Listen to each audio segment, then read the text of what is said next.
All right, good. Morning. Good morning, everybody. I'm glad to see so many new faces in the room and here with us today, and some folks who usually don't go with us. Good to see Public Works in the room and coming on in. So welcome again to the Calaveras County Board of Supervisors meeting for May 14th, 2024. If you are able, will you please rise for the Pledge of Allegiance? Supervisor Palmer, will you lead us this morning? Allegiance to the flag of the United States of America and to the republic for which it stands, one nation, under God, indivisible, with liberty and justice for all.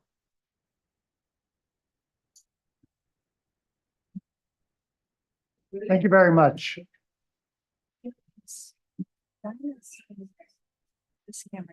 We'll move on to staff announcements. Lisa? Sorry, Marcus.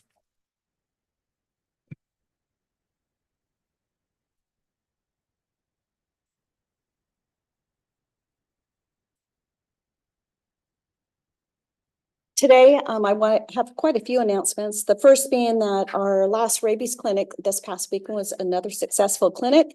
We gave over 105 rabies vaccines along with 52 microchips. So I want to thank Focus, Dr. Brooklyn Schamer, our staff volunteers for facilitating another successful clinic.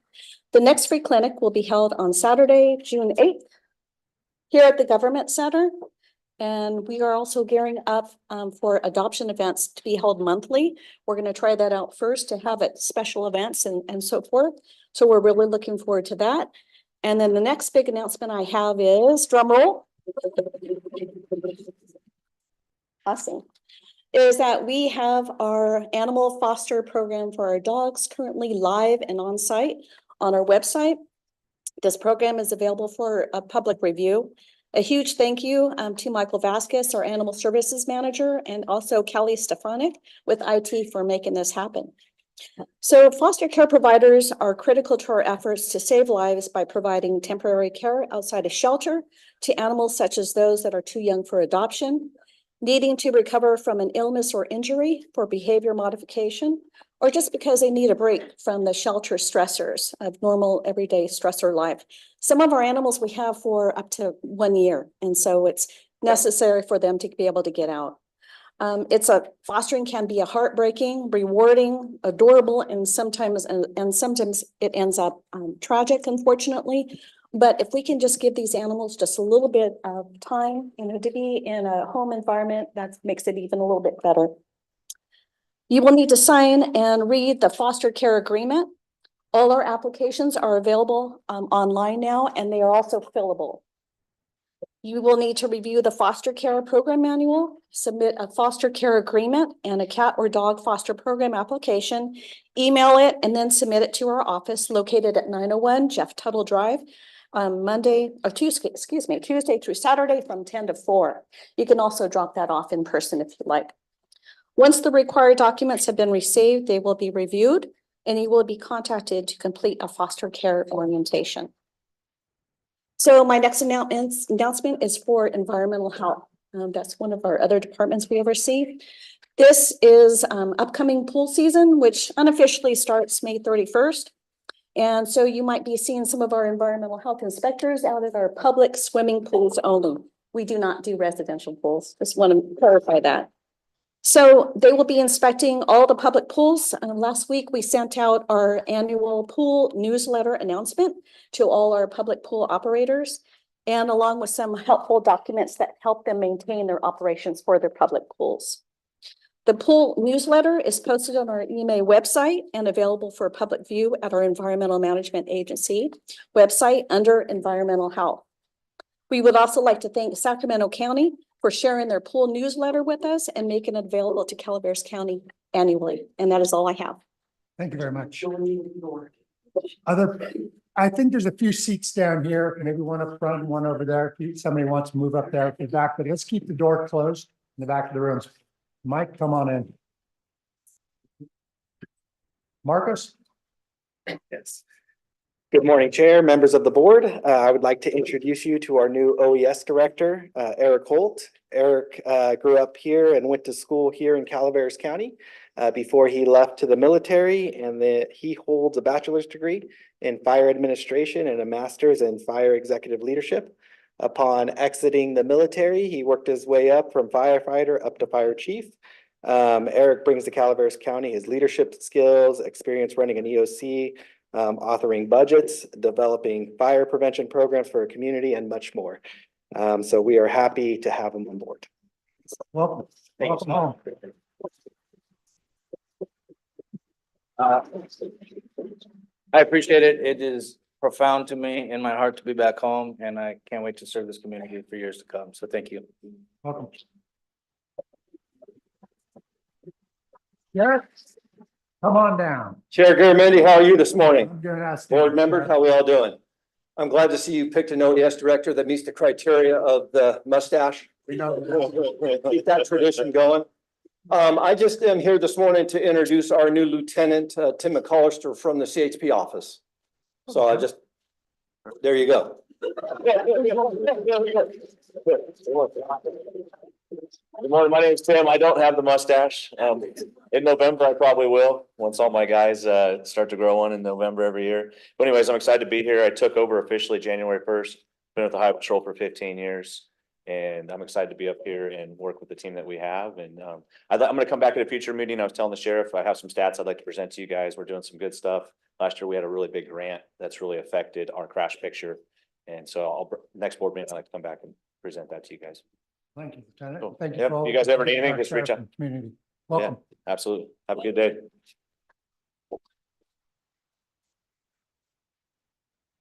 Kathy? Kathy?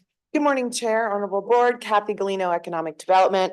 I just want to do a little quick announcement that on June 4th, we're going to be hosting our first outreach event for the WSSERF, which was the Economic Resiliency Fund.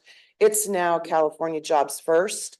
So we're going to be reaching out to our community to find out what's important for them in our industries around healthcare, forest health, energy resiliency, and sustainable tourism and recreation. So I'll leave these here. June 4th, mark your calendars. It will be at the Chamber Building, number 7 Main Street on June 4th at 5:30 to 7:30. Thank you. Thank you, Kathy.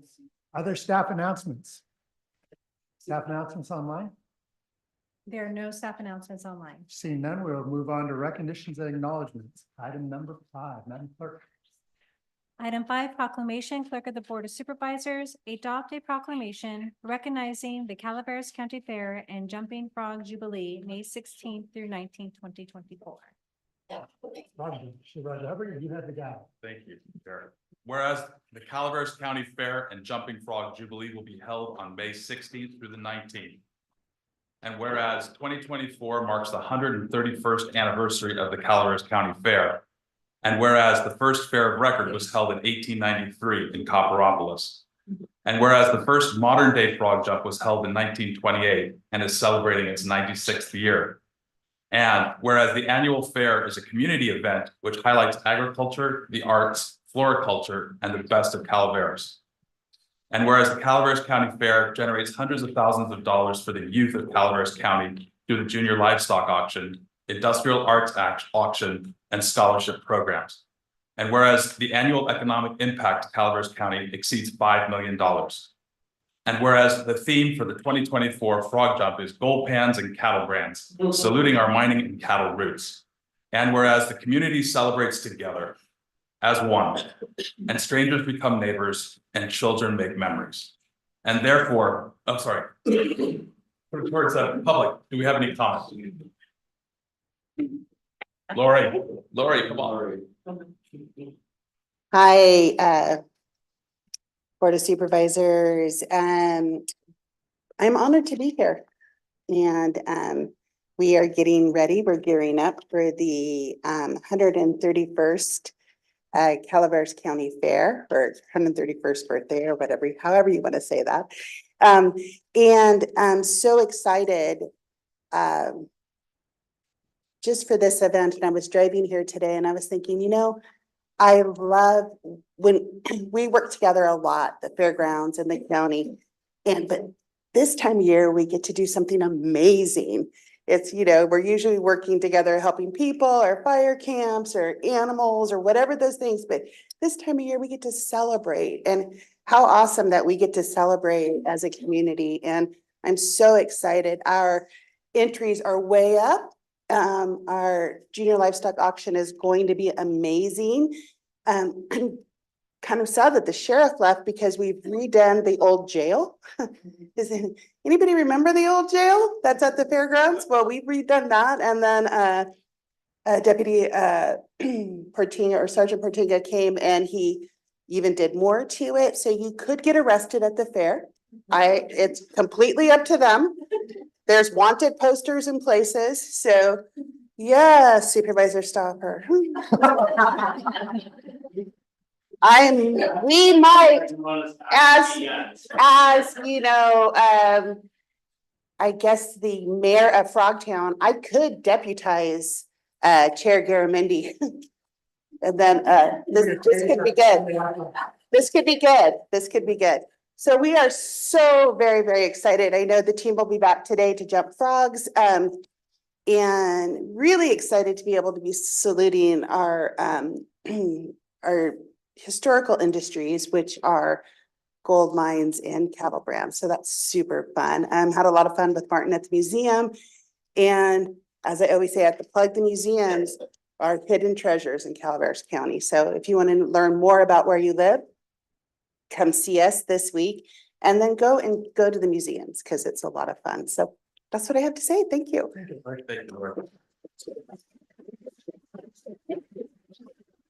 Any other comments? Stacy, any comments online? There are no public comments. Then I'll bring it back to the board. Thank you, Lori, for your dedication and so many years of service for the county, and just, your hard work and your heart that goes into all the work, along with the staff and everyone else out there and everyone else that donates. So with that, I'd like to make a motion. A second. All in favor? Aye. Therefore, be it proclaimed that the Calaveras County Board of Supervisors proclaims the Calaveras County Fair and Jumping Frog Jubilee to be the signature event in Calaveras County. It's passed and adopted by the Board of Supervisors of the County of Calaveras, State of California, this 14th day of May, 2024.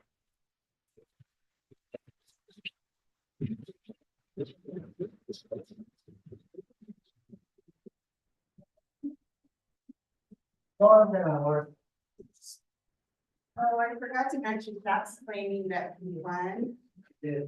Only your mom says that.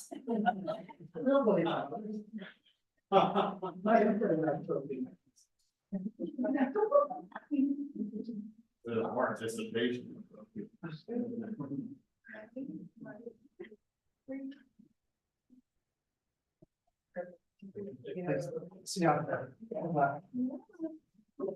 And make sure that this is over the supervisor's power. Don't want his first visit there. I'm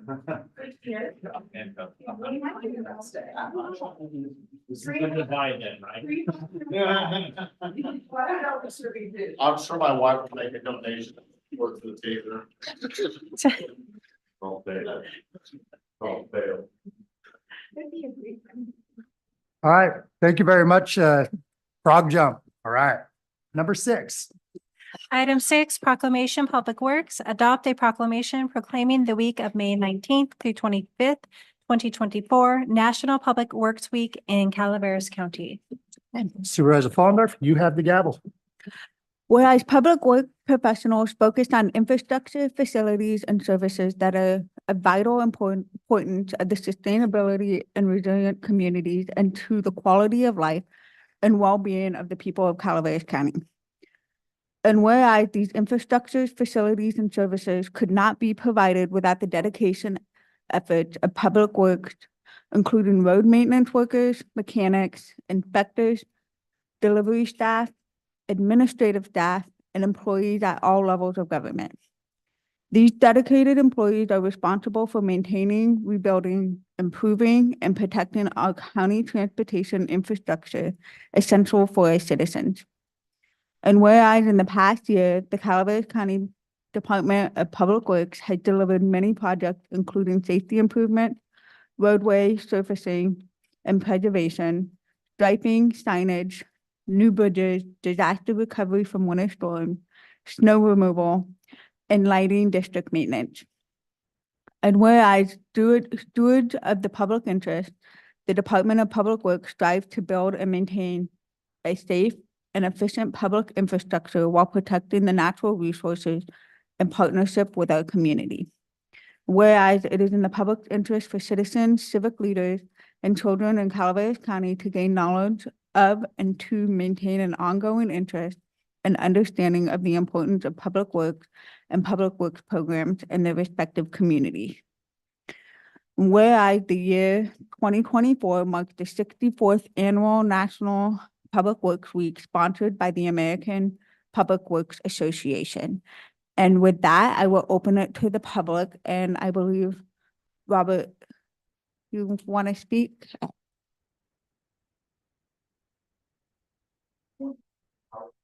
Public Works Director. The Public Works team is a very lean team, but very strong. They're kind of like special forces. Every member of that team has an important part from just every member. Very visible for us that work within the Public Works Department, how each person is important to the whole effort. The public really doesn't see everything that goes into what we all do together. What they see perhaps is the pothole that takes some time to get fixed, so forth and so on. But just to get that work done, it requires people at the front taking the calls. It requires our financial people making sure we have the funds. It requires our road workers to go out there and do the work, our mechanics to make sure that the equipment is operational. Every member within this department has their hands in repairing the road, even though the public doesn't see it. So this is an opportunity for everyone to see what goes on behind the scenes with the whole team. It's for me just something that I've grown up here. I've spent many years here, and I've always seen the team effort. That doesn't change. All of the team is very dedicated to the county residents, and this is an opportunity to recognize them for their dedication. Thank you very much.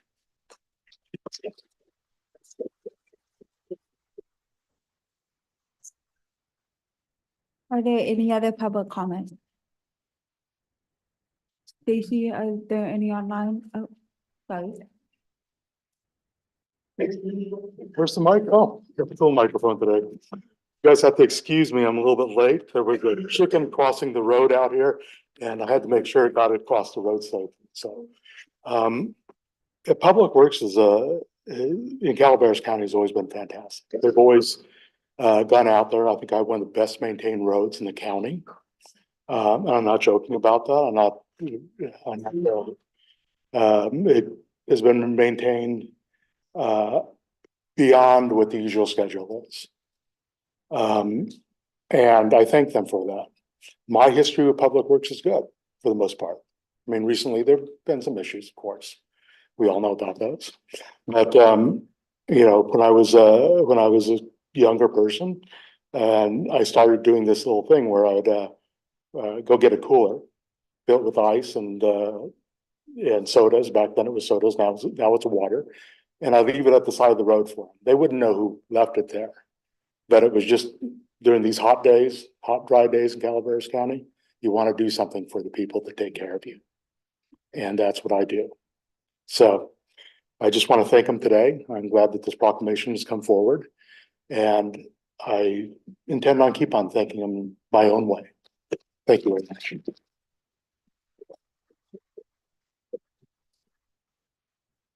Are there any other public comments? Okay, seeing none, bring it back to the board. We got a motion? Is there a second? I'll second. Second, all those in favor? Aye. Thank you, everyone in Public Works. I know that you guys spend a lot of, snow removal and all that, and the hot summer days are coming up and you're gonna be doing a lot of work, so we really appreciate your work and efforts in maintaining the road for the public. So for those of you that are Public Works, would you like to come up here so we can take a photo? I don't know how many people are in the room. Oh, yeah, sorry. Back here. One second. Okay, so we got passed. Therefore, be it resolved that the Calaveras County Board of Supervisors does hereby designate the week of May 19th through the 25th as National Public Works Week and pay tribute to our public works employees. Thank you.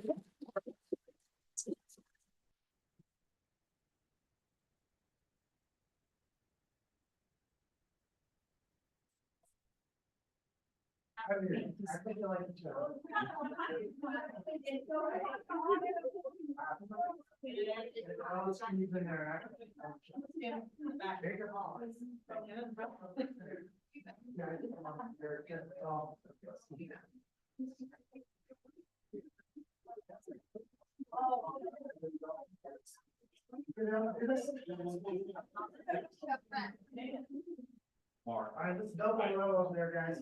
Let's go.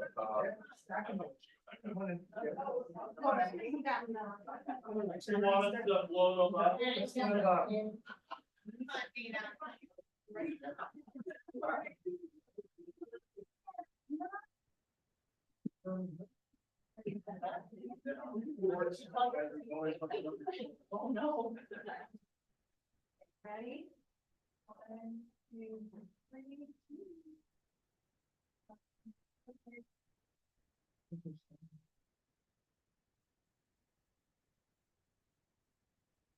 Thank you, guys. Thank you.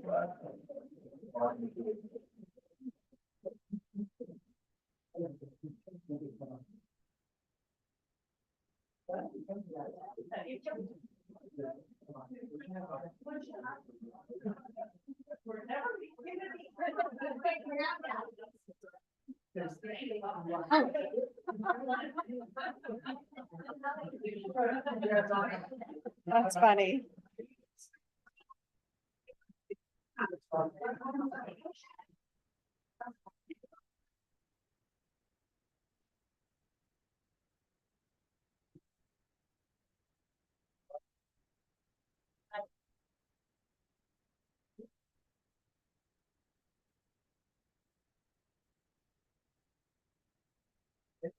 On to item number 7. Item 7.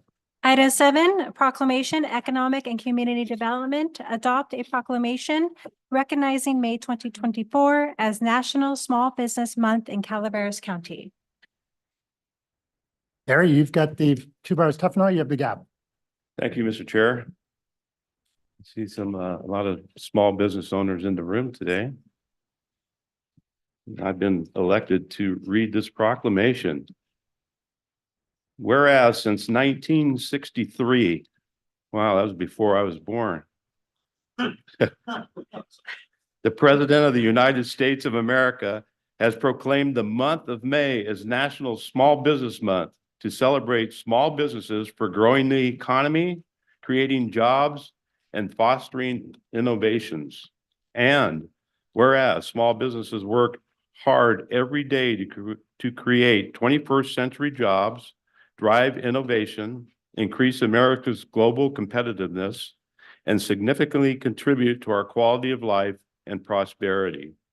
And whereas more than 32 million small businesses employ half of America's workforce and represent the heart and soul of countless communities.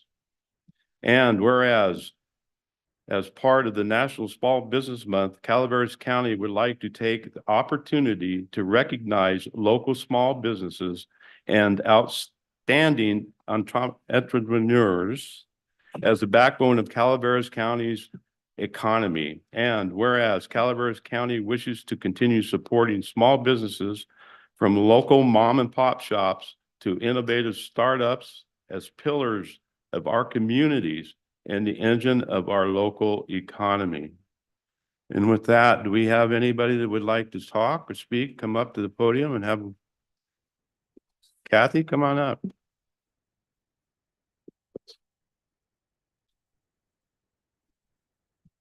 Good morning, Kathy Galino, Economic Community Development Director.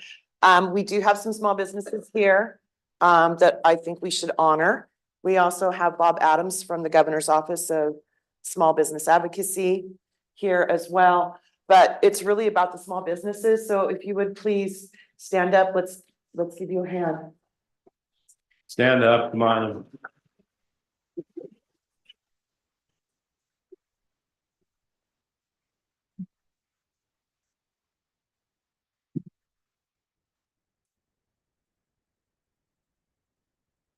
Anyone else? Maybe I'll speak on every item. Closed session, what do you call that? Consent agenda too. No, we won't do that today. I've had some small businesses. Problem is, they never stayed small. Right now in Calaveras County, I think it's very, very important that we support our small businesses as larger businesses have come in to our neighboring counties and have taken customers away. It's very important that we look, and even if the price is a little more, consider the service. Consider the service. So with that, I'd like to thank the small businesses, and I do use them. I do use the small businesses in Calaveras County. I visit them, and I try to give you as much business as possible. So I thank you for everything you do for the community.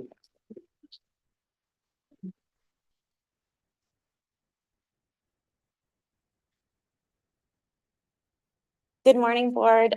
Kate Allen. I am the president of the San Andreas Merchants Association, and I wanted to take this opportunity this morning to thank the board for your support of all of our efforts to enhance and strengthen the business community in San Andreas, as well as enrich the lives of all of the San Andreas residents and our visitors through community events and beautification projects for the community of San Andreas. I also wanted to thank the efforts of the Economic Development Director, constantly looking for growth opportunities and funding sources to help promote businesses and encourage growth in Calaveras County. I also want to thank Public Works for their continued efforts to work with PG&E to continue and complete the underground wiring project through Highway 49 San Andreas. I think these projects, investing into our infrastructure, will help keep our communities current and keep attracting new businesses to our communities, new visitors and customers. And also, of course, the San Andreas Merchants Association is in excited anticipation of the start of the Caltrans Complete Streets project through Highway 49 in San Andreas. And we appreciate your support of the landscaping and beautification efforts of that project as well, to help slow traffic and do some little bit of a revamp and improvement to the aesthetics of San Andreas. This will be super important to the longevity and the vital business community of San Andreas as we're trying to support new economic growth through San Andreas and Calaveras County as a whole. So thank you again. I think our investments in infrastructure for the future are very important to our ability to continue to grow and our business economy to be strong for a long time into the future. So thank you all very much. Thank you, Kate. Any other public comments?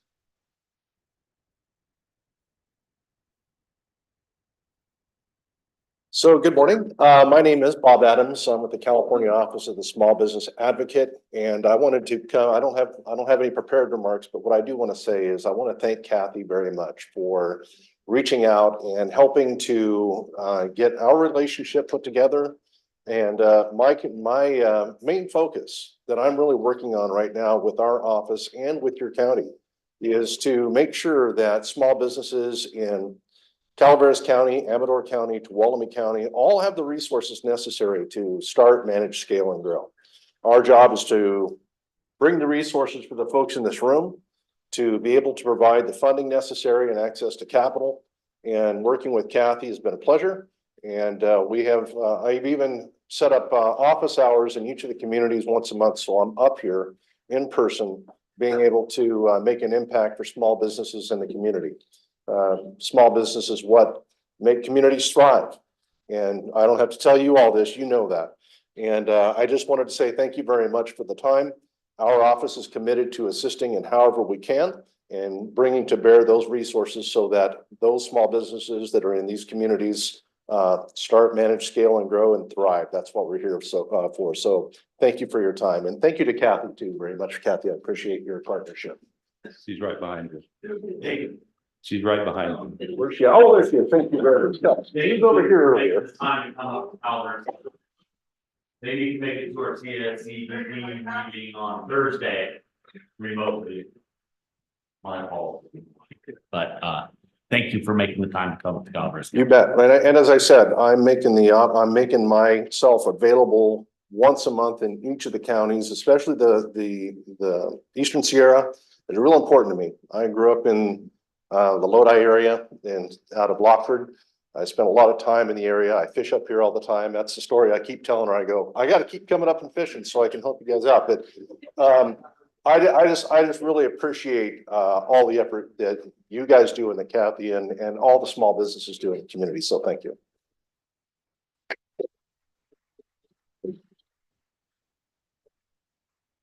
Any other public comments? Jamie, Valley Springs ABA, represent? No?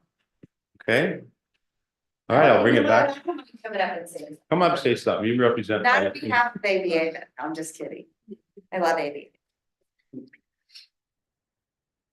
Oh, sorry, shouldn't have sat in the middle, but I didn't expect to talk. So completely unprepared, but I'm Jamie and we my husband and I own the Valley Springs Grocery Outlet. And I too want to thank Kathy Galino because she helped us so much as we came into this county and got started. Gary's been terrific. We got involved with the Valley Springs Area Business Association. You know, I will say it's a good time to own a discount grocery store. The timing was good for us. We came in about 5 years ago and there's, I don't know if it's quite a recession, but you know, the economic times are not good for people necessarily. But I think that having a discount grocery store in our little town has helped, you know, keep business in town. And I think it's provided a lot of tax dollars for the community, but it's also helped us to work with other small businesses, which is why we got involved. I don't think there's sometimes a lot of disposable income right now. And so Joel and I personally care a great deal about helping the other small businesses in town thrive during this time and at least stay alive.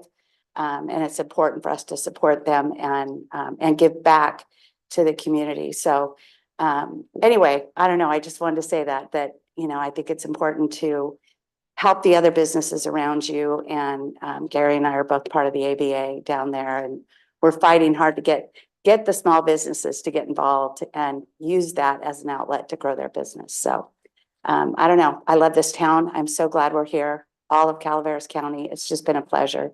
And thank you guys for what you do.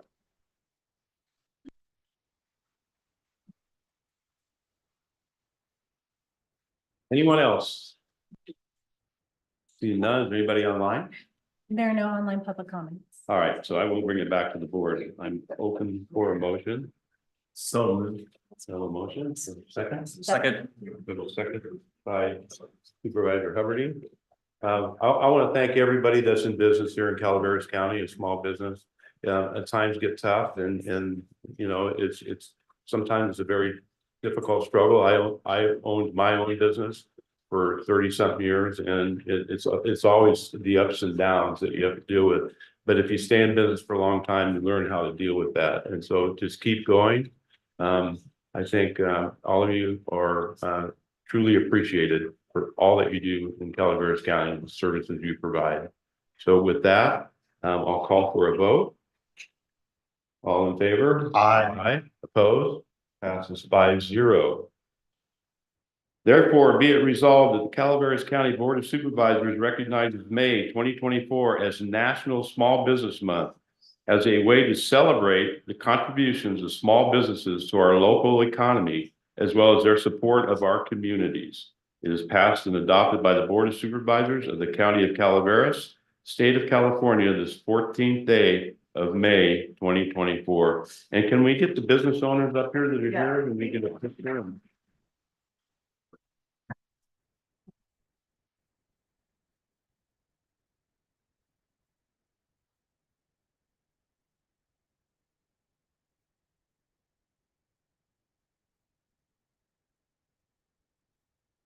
Come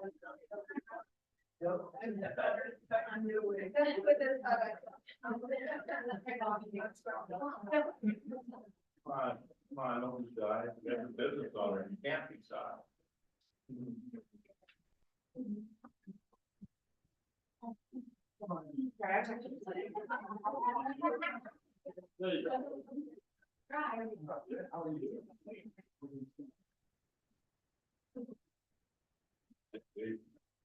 Everyone hold this up.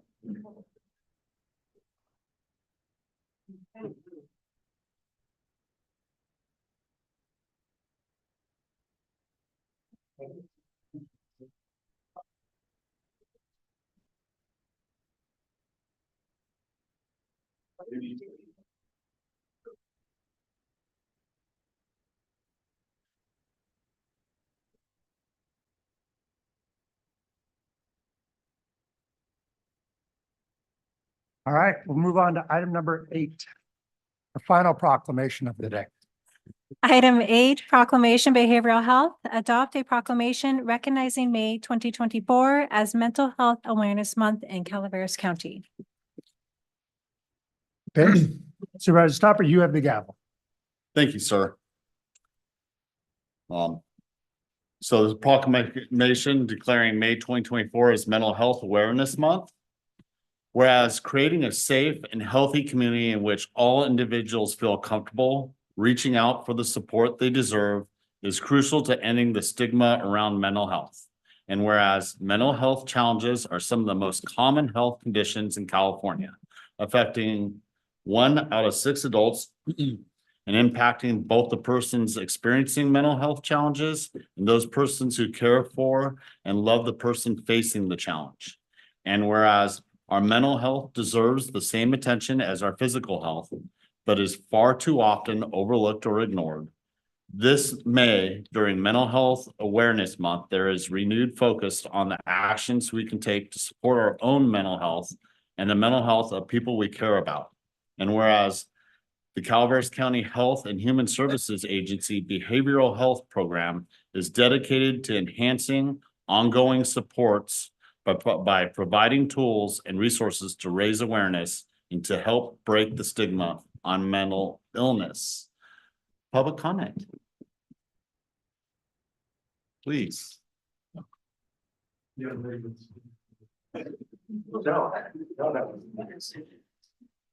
Good morning, Board. Wendy, all Behavioral Health. And I just want to say thank you to the staff and the members that are here today. Thank you for all the work that you do. I read something that said good employees are like a 4-leaf clover, hard to find, but you're lucky to have them. And we have about 70 that we are so lucky to have, and they work hard every day and support the community, about 1,600 members a year and currently 650 active clients. So they're working around the clock all the time and never stop. So thank you all.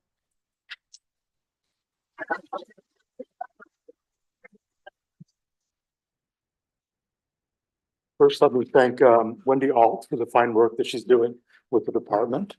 And I think that we all appreciate her. I'm a Beers.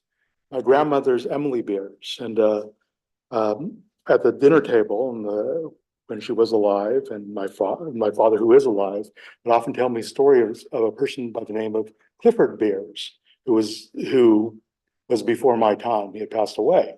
Clifford was the founder of Mental Health America, or was called Mental Health America at the time. It was the Mental Hygiene Association of the United States or something along those lines. And I have some of his items from his life. He through that family, the Beers family, mental illness, was rife. And, so for generations, we have dealt with people, that have, mental illness, and not only in the family, but outside the family as well. And I can say that even now I deal with people with mental health issues. But, and have most of my life. Luckily I'm only slightly insane. Anyway, I think again, Wendy.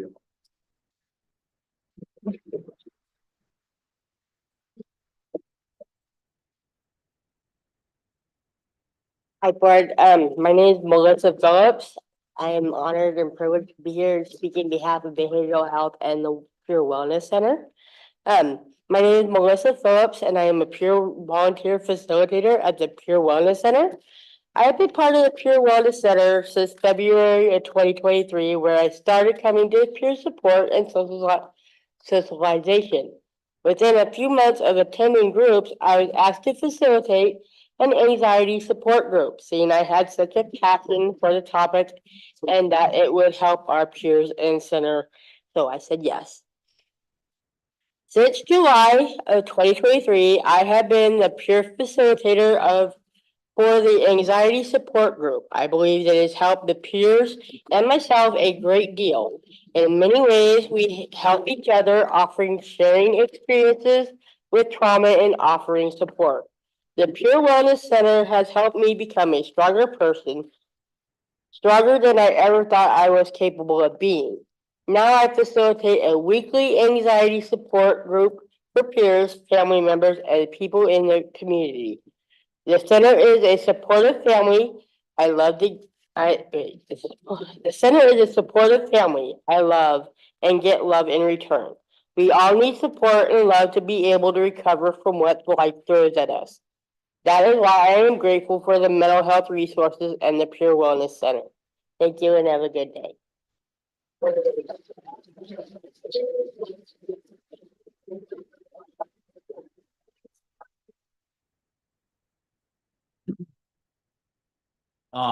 With that, I'll bring it back to the board, and I just want to say, mental health, on many levels, we all deal with it. We all have traumatic events in our life, loss, injury, and just all kinds of different things that we work through. But with our mental health, some of the people that are in the need of the most help, are able to get it, through this and facilitate getting to a place where they can stabilize and get to, feel like they're getting what they need. So I'll bring it back to the board for a motion. So moved. Thank you. We have a motion and a second. All those in favor? Aye. Now therefore be it resolved or be it proclaimed that the County of Calaveras Board of Supervisors proclaims the month of May 2024 as Mental Health Awareness Month in the County of Calaveras and commits to increasing awareness and understanding of mental illnesses, reducing stigma and discrimination, and promoting appropriate and accessible services for all people with mental illnesses. Thank you.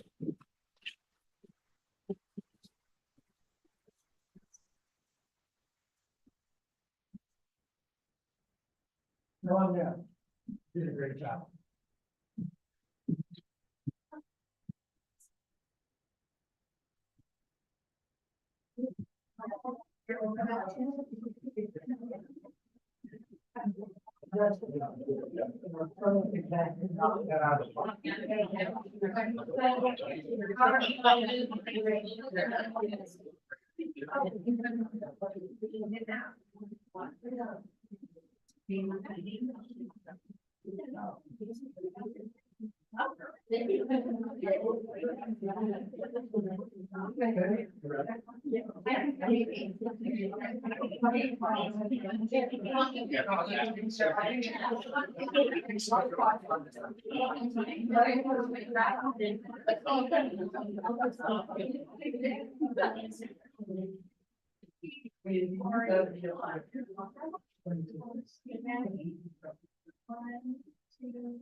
There you go.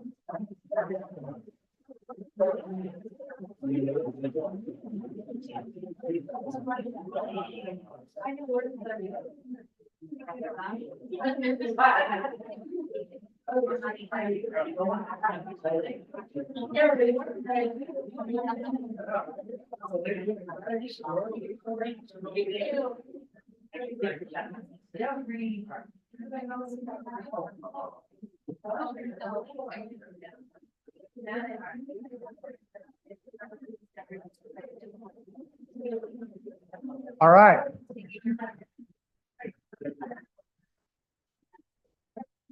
No, really not. Unless you want to. Yes. No. I just. All right. Ready? Okay.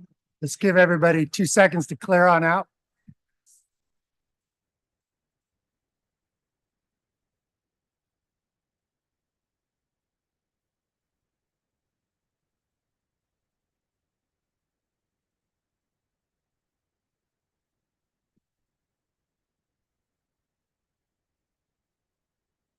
All right, thank you very much. If I could have order in the room again, Lisa?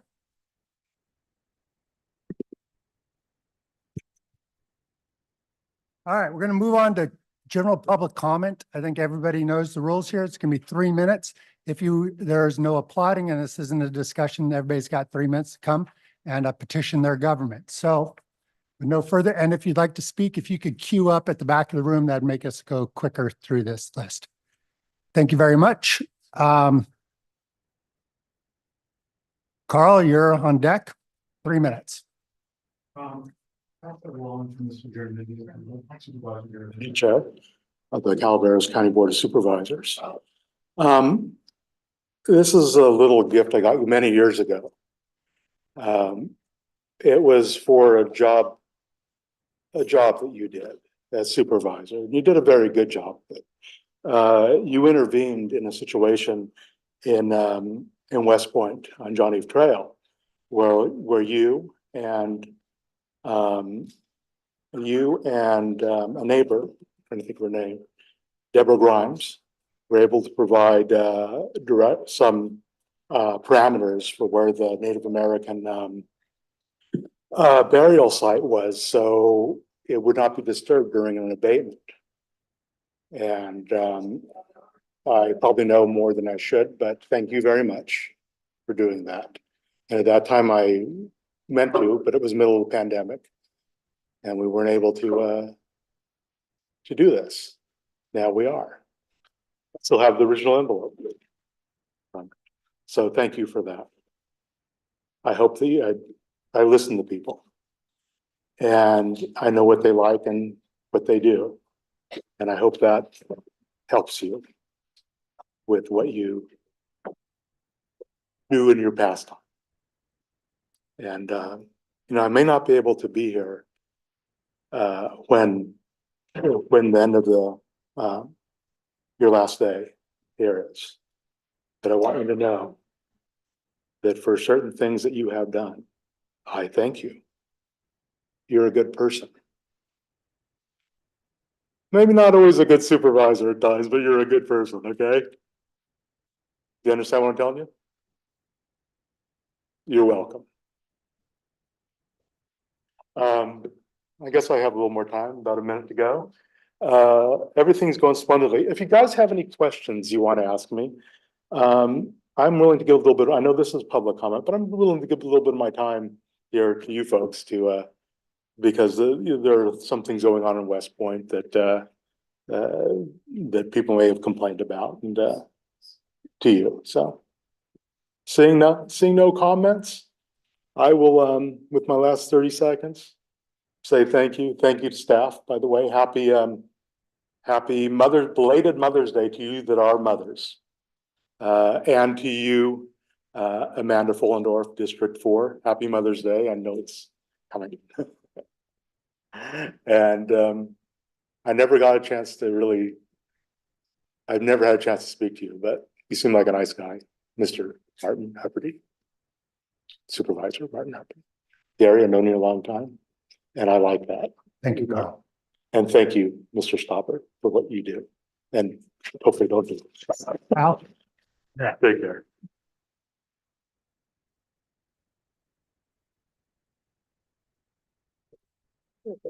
Good morning. I'm Al Segala, Calaveras County Taxpayer Association. And I'd like to comment on a strategic plan. I had the opportunity to go to the strategic plan meeting, which was moderated or facilitated. And it was mentioned at that time that there's two parts to the operation of government, or perhaps any other organization. One is procedures, and the other one is purpose.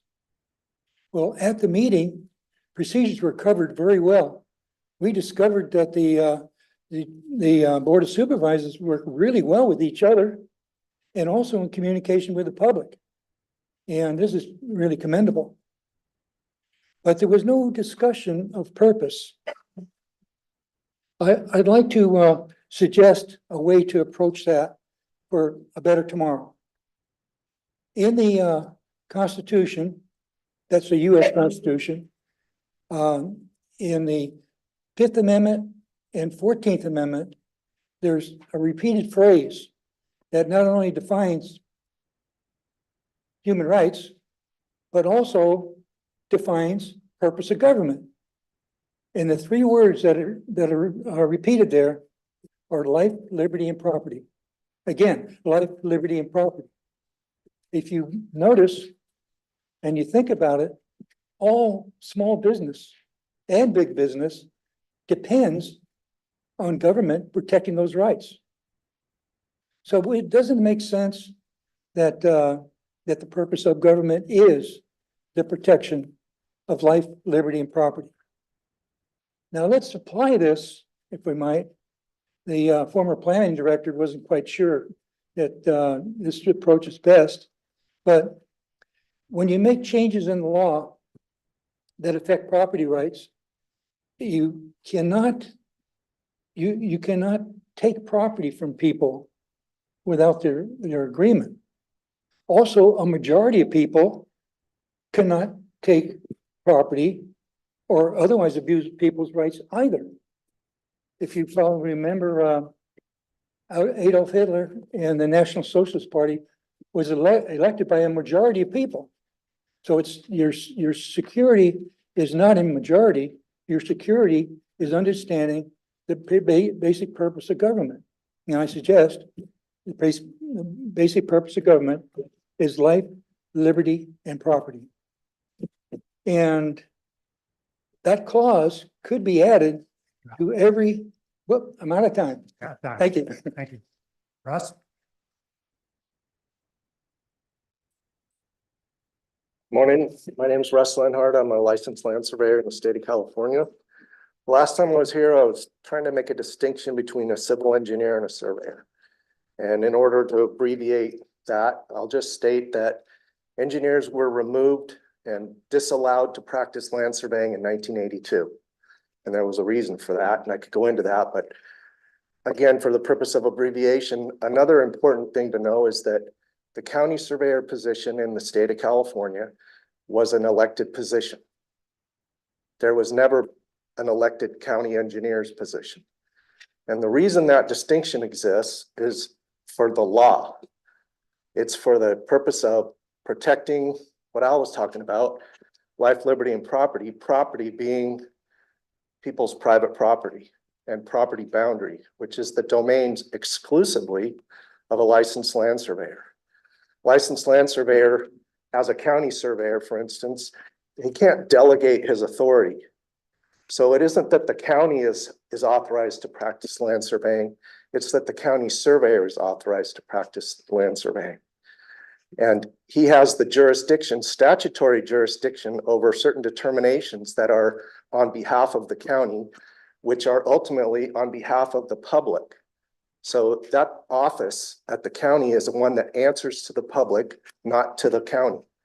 So he's not in that position, or she is not in that position to uphold some kind of a defense against the public on behalf of the county. It's exactly the opposite. That position is for the advocacy of private property owners and citizens against those precepts that are imposed by people who have no authority.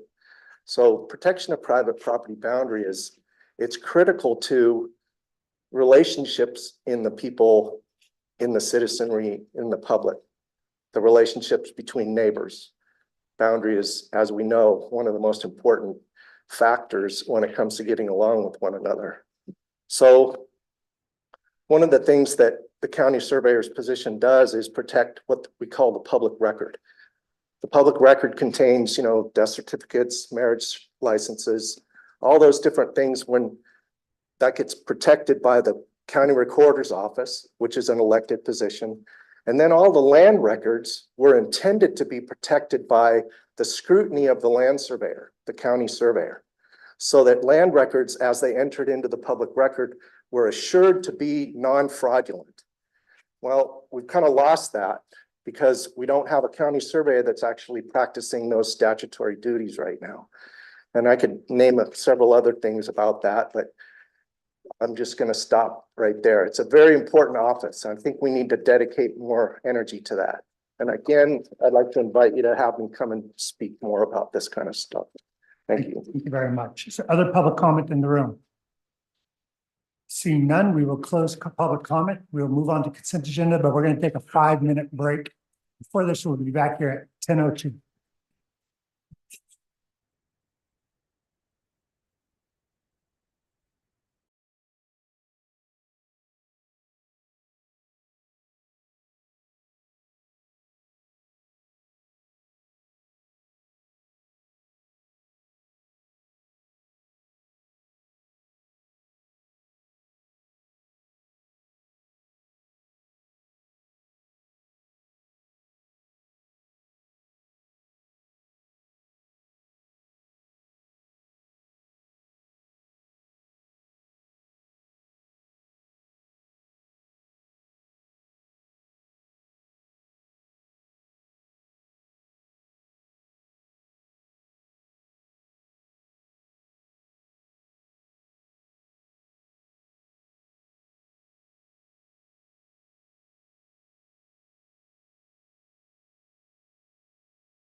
Consent agenda, Stacy. Consent agenda items are expected to be routine and non-controversial. They will be acted upon by the board at one time without discussion. Any board member, staff member, or interested party may request a removal of an item from the consent agenda for later discussion. Thank you. Any board members have consent agenda items they would like to remove? Seeing none, are there any members of the public that would like to remove a consent agenda item in the room? Nope. Anybody online? There are no online requests. Very well. Is there a motion? Move. So moved by Supervisor Second. Polter, second by Supervisor Toffenelli. All in favor? Aye. Passes 5-0.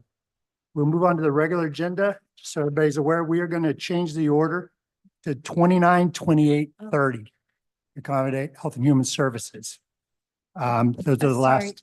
Chair, I meant those for the very end. Yes. Just to be in that order, though. We'll put them in that order at the end. So they will come after item 30. Excuse me, 30 is going to be last. Yes. All right. So we'll move on to regular agenda. It's still not clear. Sorry. Okay. They come after 27. Yeah. Right, It's right. 27, 29, 28, 28, and then 30. Is We're swapping 28 and that 29. correct? Yes, towards the end. Yeah. All right.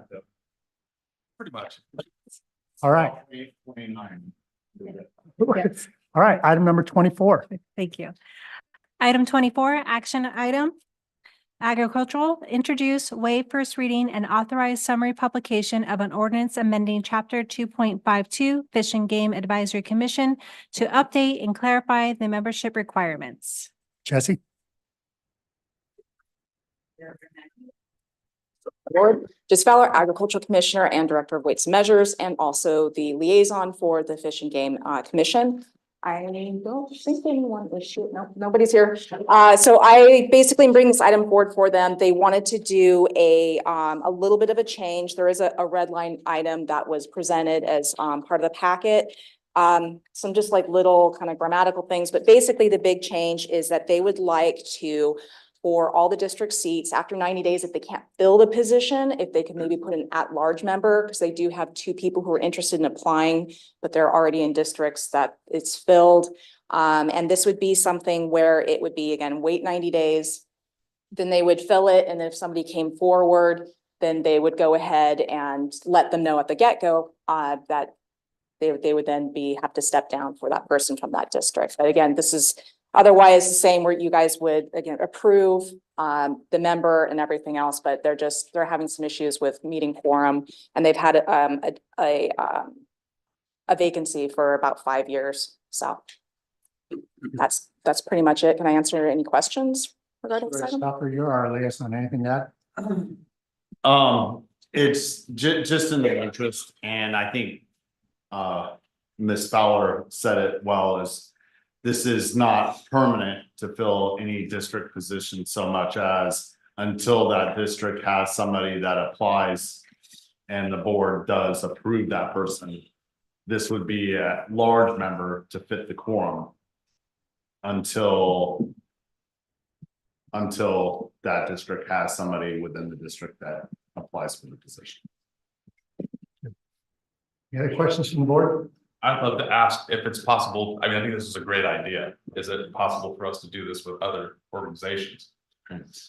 Yeah, I'm gonna give you the classic lawyer answer that Supervisor Stopper just anticipated. It depends.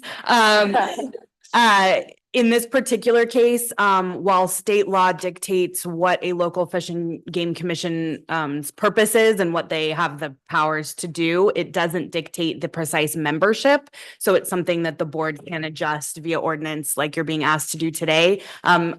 Other bodies may have statutory requirements. The state may require certain things. So, but if there are individual committees or commissions where the boards are having that issue, that's certainly something we can explore. I'd be happy to talk through it. Thank you.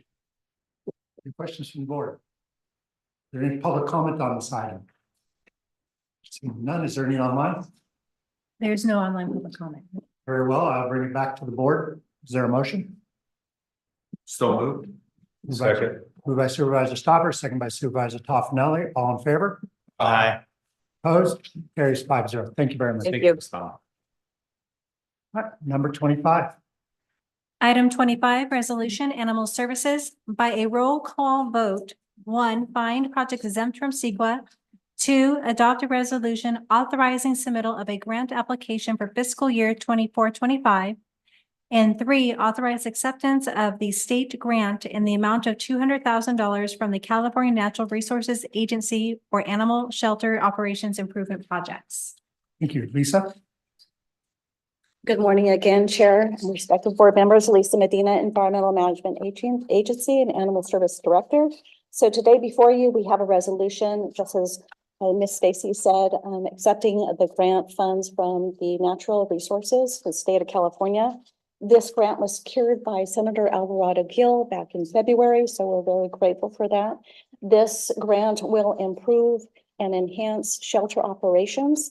And what we're looking to do is do some security items along the shelter perimeters, also looking at a vehicle.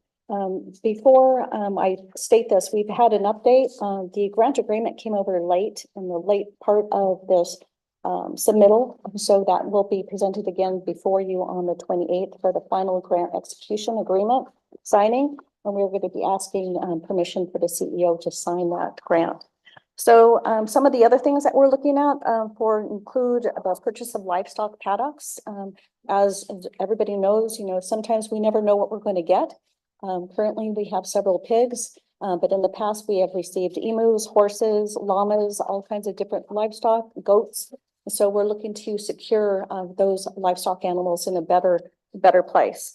We're also looking at, of course, an animal service vehicle. We are in desperate need of a vehicle, and some of those enhancements include the animal cage, the installation of a laptop, and along with all the different equipment associated with that. These vehicles are very expensive, and so that is one of the primary courses that we have for that grant is the purchase of the vehicle. We're also looking at some radios and communication for our shelter volunteers. To better assist with communications as well. So that is what we have before you today, and I will see you back in a couple of weeks as well. Do you have any questions? Are there any questions? I'd just like to take the opportunity to thank Alex, who's sitting in the back of the room, to whom this grant would not have been possible if you hadn't put your voice forward. So thank you. Yes, thank you, Alex. So as I understand this is we're going to see this again on the 28th. Yes, sir. For final approval. So if there are no other questions from the board, is there any public comment on this item? Seeing none in the room, is there any online? Can I make Excuse a me, public sir? comment? Sorry. Sure. Sir, you have 3 minutes. It won't take that long. I just want to go on record as saying I kind of find it humorous that you guys have to get an approval to accept this money that was given to you last October before the check bounced. So you accepted the donation in October of 2023. And now it's May of 2024, and we're just now saying it's okay to take the money. That just seems to me ludicrous. Thank you. Is there other public comment in the room? Seeing none, I'll bring it back to the board. Is there a motion? Further discussion? Moved by Supervisor Hubbard. Is there a second? Second by Supervisor Fallendorf. All in favor? Aye. Opposed? Chair, we do need to do a roll call vote for this item. Yeah. Thank you very much. Yes. We'll do a roll call vote. Madam Clerk? In order? Yes. Yeah, go ahead. Okay, thank you. District 1, Aye. Excuse me. Aye. District 2, Aye. District 3, Aye. District 4, aye. District 5. Aye. Thank you. Carries 5-0. Thank you. All right, move on to item 26. Item 26, informational item, administrative office, receive an update from the administrative department regarding the design and construction document options for the new animal shelter. Marcos? Good morning, Chair, members of the board. Marcos Munoz, Assistant County Administrative Officer. At the March 26th meeting, administration presented a contract for approval for the entire animal shelter. At that meeting, there were questions and concerns regarding the capacity of the shelter along with the price of the design, development, and construction documents. After discussion, the item failed due to a lack of a motion. And then at the April 9th meeting, The board directed administration to work with the architect to see if there was anything that could be removed from the design document in order to reduce the cost. Additionally, administration was directed to bring back a second option of plan specific to the dogs. So in this item, there's two options. One is for the dogs. That option specific to the dogs is priced at $565,000, and it is approximately 5,350 square feet. Additionally, the full design is priced at $775,000 and is approximately 10,300 square feet. Both options have similar capacity for the dogs. At the start of this process, we worked with UC Davis to determine the capacity needs here in Calaveras. Capacity has a direct link to length of stay. The longer an animal stays at our shelter, the more capacity is needed. After review, it was determined that changing our business hours, updating our policies, and creating a foster program would all contribute to reducing our length of stay. The animal services team has done a great job moving those administrative updates forward. When it comes to the facility, the environment contributes to the length of stay. In a facility that is unwelcoming and not set up correctly, it adds to the stress of the dogs. A dog who is stressed out tends to have longer lengths of stay. What I'm trying to say is that a new facility that is set up correctly, it becomes more inviting to the public and reduces the overall stress of the animal, which makes them more adoptable, reduces the length of stay, and in turn frees up space in the shelter. Even though the shelter is relatively the same size, the modernization of it allows for flexible space so that we can have up to 33 to 37 dog habitats, even though our pure kennels are at 27. And by reducing the stress of the animals, we're reducing the length of the stay, also freeing up space. So before you today, again, is two proposals, one for the dogs, one for the full shelter. So we are looking, administration is looking for direction today, if you would like us to move forward with one of those two, or if you would like us to keep pursuing additional options. Thank you. Are there questions from the board?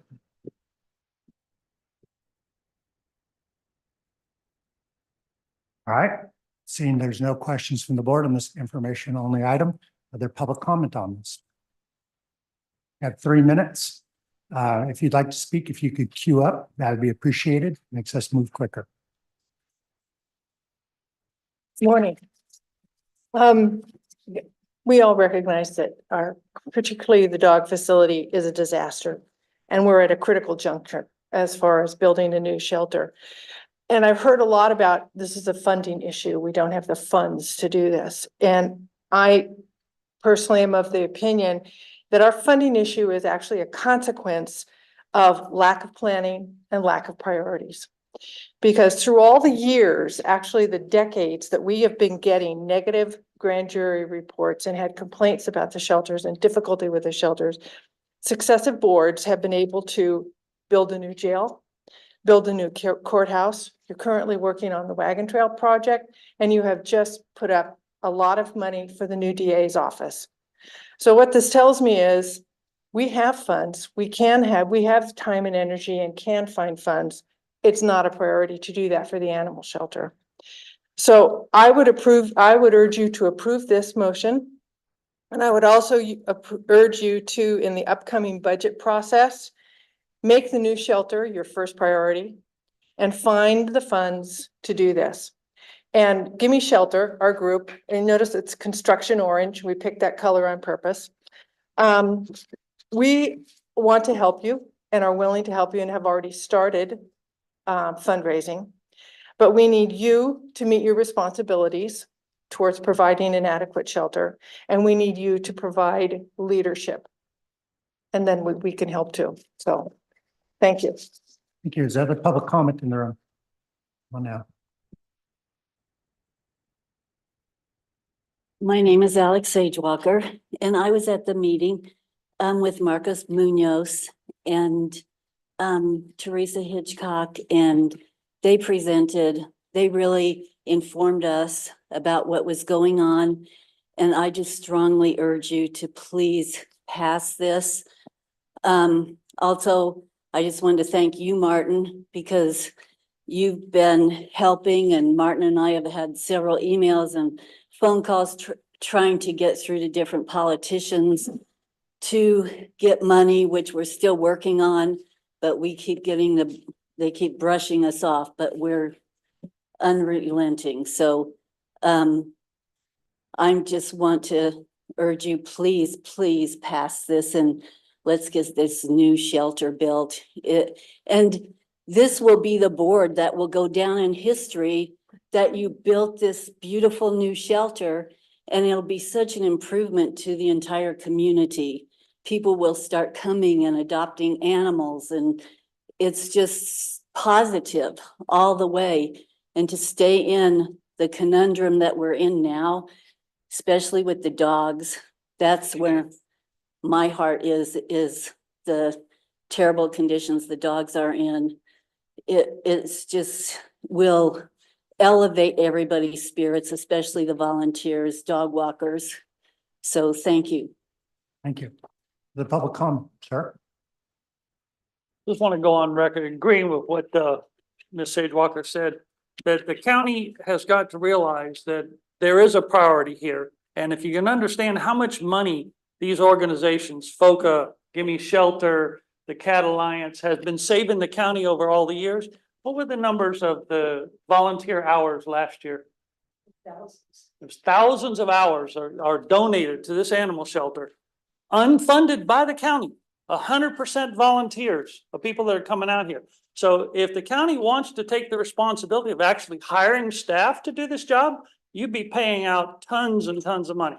But you've got enough animal lovers in this county that are trying to make the animal's life a little better, and we hope you are among them. Thank you. The public comment in the room. If you'd like to speak, if you could queue up, I'd appreciate it. Good morning. My name is Kathy Arndt. I'm a volunteer with the Motherlode Feral Cat Alliance. I've been a Calaveras County resident for 40 years. I've spent all of my adult life working to make the lives of animals better. I'd like to give my take on the existing shelter shortcomings and what needs to happen to fix them. One big problem is the low adoption rate. It's low because people don't come to this shelter because it's so unattractive and unwelcoming. And it has a bad reputation too. The length of stay for dogs and cats is worrisome. The shelter's good reputation, along with attractive, welcoming facility and people-friendly hours, brings people in. The Calaveras Humane Society and Amador County Shelter are two good examples of shelters that do that. The new shelter needs to be a maintainable size and have a robust foster program along with outreach programs to boost adoption rates. We may not need a significantly larger shelter if adoption rates are higher. I think we're all in agreement on that. A bigger shelter will also take more staff to maintain. If the facility is welcoming and attractive, adoption rates will be higher. The key is shortening the length of stay.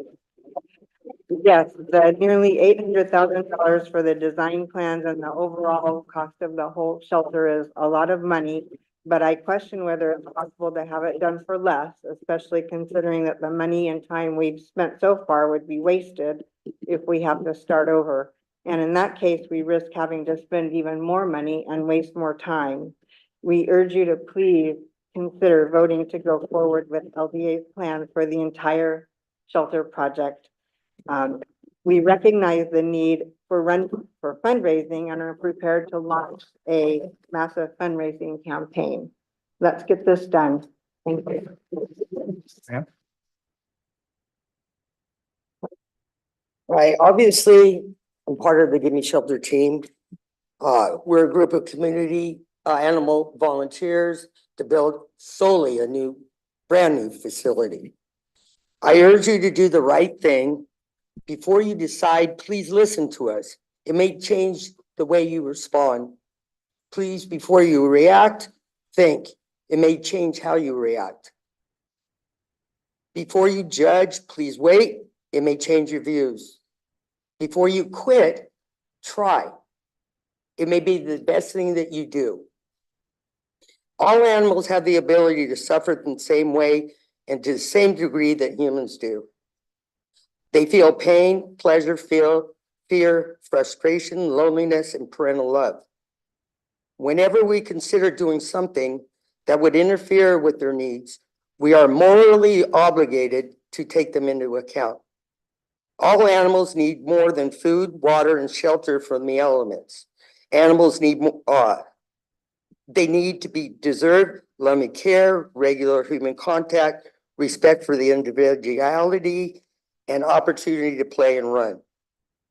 This is our moral and ethical duty. The staff and volunteers are heroes. They give their best without the needed tools to provide necessary animal care.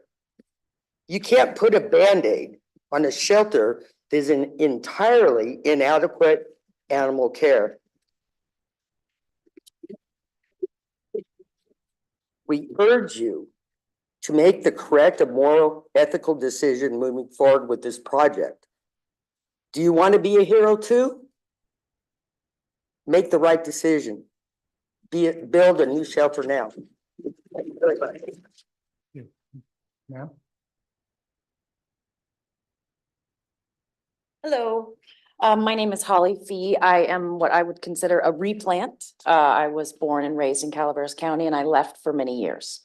I'm also what you might consider a foster fail. I started with volunteering with this fabulous group, and now I'm lucky enough to be employed through the county part-time as one of the first support systems to give additional support, an additional hire that wasn't even an option years ago.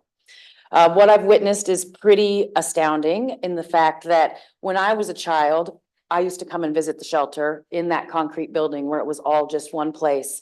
And on Fridays, I knew that come Monday, there weren't going to be any dogs left.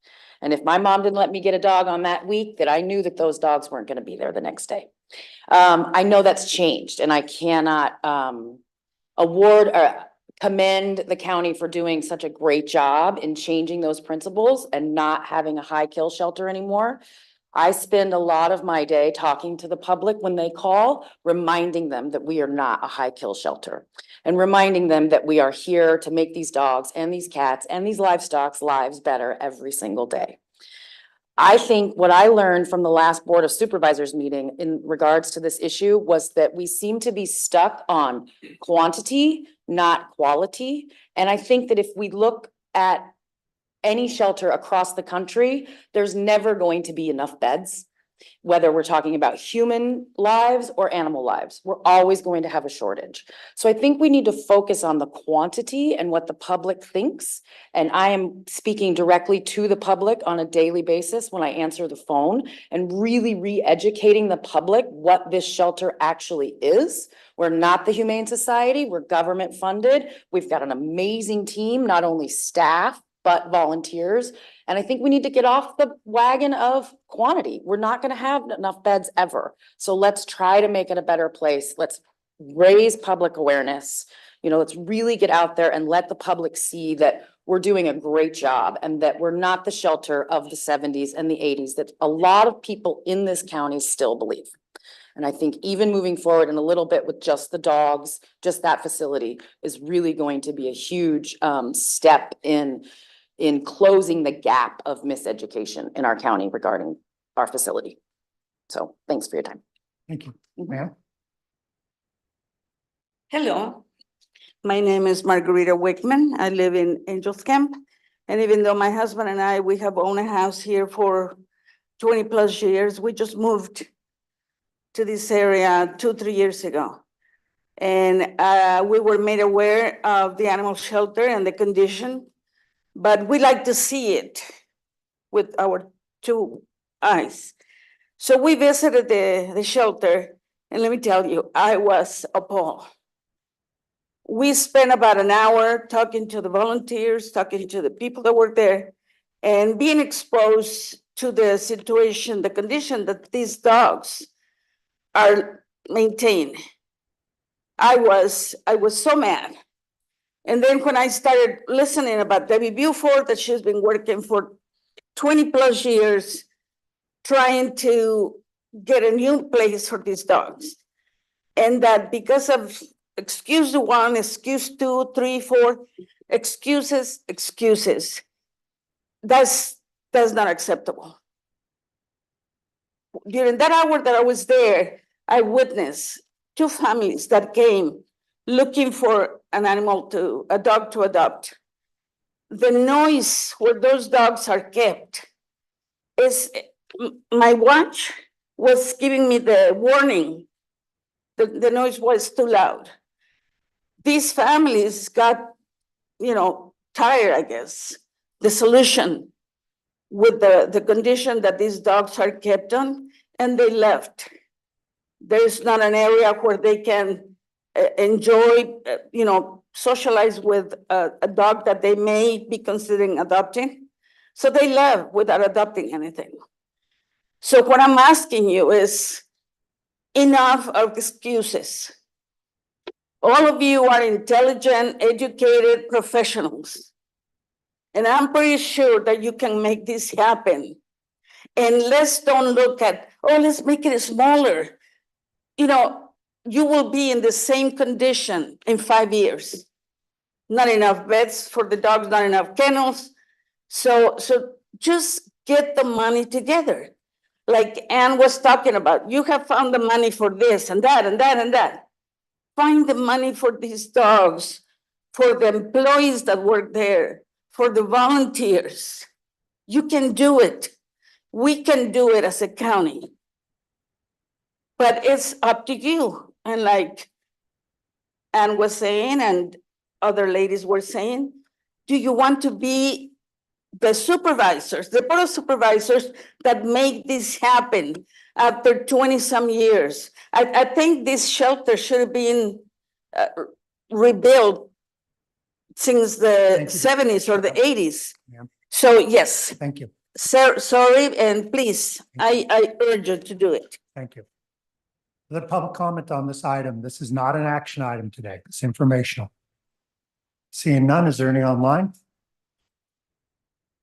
There are no online requests. Thank you. Bring it back to the board for discussion. Supervisor Toffenella. Thank you very much, Chair. Is there anybody from this entity here today? From LDA, yes. I just have a couple of questions for you. To clarify. The overall design for the whole facility, the square footage is 10,300 square feet. And for that, you were at 798, we're down to 775. And I appreciate the work that you put into this to get to that point. But the dog shelter portion of it is about half that. But yet the cost for the dog shelter is way up here versus it's like 565,000 versus 210 for the other half. Correct. Why is that? Sure. I would anticipate that question. Problem is the dog housing is by far and away the more expensive part of the entire facility and has the most infrastructure. And even when we do a first phase of facility, that's where the vast majority of all the building infrastructure and the parts of the building that make the building work. The electrical service, the electrical panels, distribution, the plumbing, sizing, capacity, all that goes into the first phase, if you will. So that's why the majority of the cost is in that. It's one of those things where you parcel out a project, the sum of the parts unfortunately does not ever equal the whole. If we go ahead and give staff direction to go forward on the 565,000 dog shelter portion today, and we move forward with that, will the 210 still be there a year from now if we want to go most forward? Likely not. So the problem is when you parcel off this as a separate project, then it's from a contractor standpoint, it's a separate movement. There's additional cost as part of that. And so if we were talking about a year from now, I would anticipate that 200 and change to be more expensive because it's a year from now, the additional costs have gone up from the consultant team and the design costs. So I would expect that number to go up. Substantially in just a year? I mean, I'm trying to sure. I understand where you're trying to get at for sure. It's a little difficult to say. I mean, if we had an inflationary period like we had a few years ago, it could be substantial, of course. One of the things that we were looking at, if we were going to do a full design, if you will, the 770, we were looking at doing an alternate portion of that. So you would have a base bid, if you will, of the dog portion, where you have a cost from a contractor to do just that portion, but also you'd have the cost to do the remainder, which is the administration of the cats. So you'd get a construction cost of that, so you know what that cost would be. Yeah. But from a design standpoint, if we're talking a year, 18 months, 2 years from now, it could go up by, 1.25, 1.5 times. I just don't have the crystal ball to give you a very accurate number on that. Yeah, well, I understand the construction part of it and that, it's just the design, it's just, okay, thank you very much. I'm happy to answer any other questions from you. Go ahead, Thank you for that question, Mr. Papanelli. I mean, overall, I mean, if we're thinking about the building, because financing is a very real thing when it comes to it. I mean, all these other projects that you brought up, specific money. We can't use it for anything else. It's not like we went and used it for this or that moving forward, and we could lose it to the animal shelter. This is real money that we do, and I believe it's every intention of every board member to move forward with this, with all their heart. It's just, how can we get the best for animals in Calaveras with what we have now?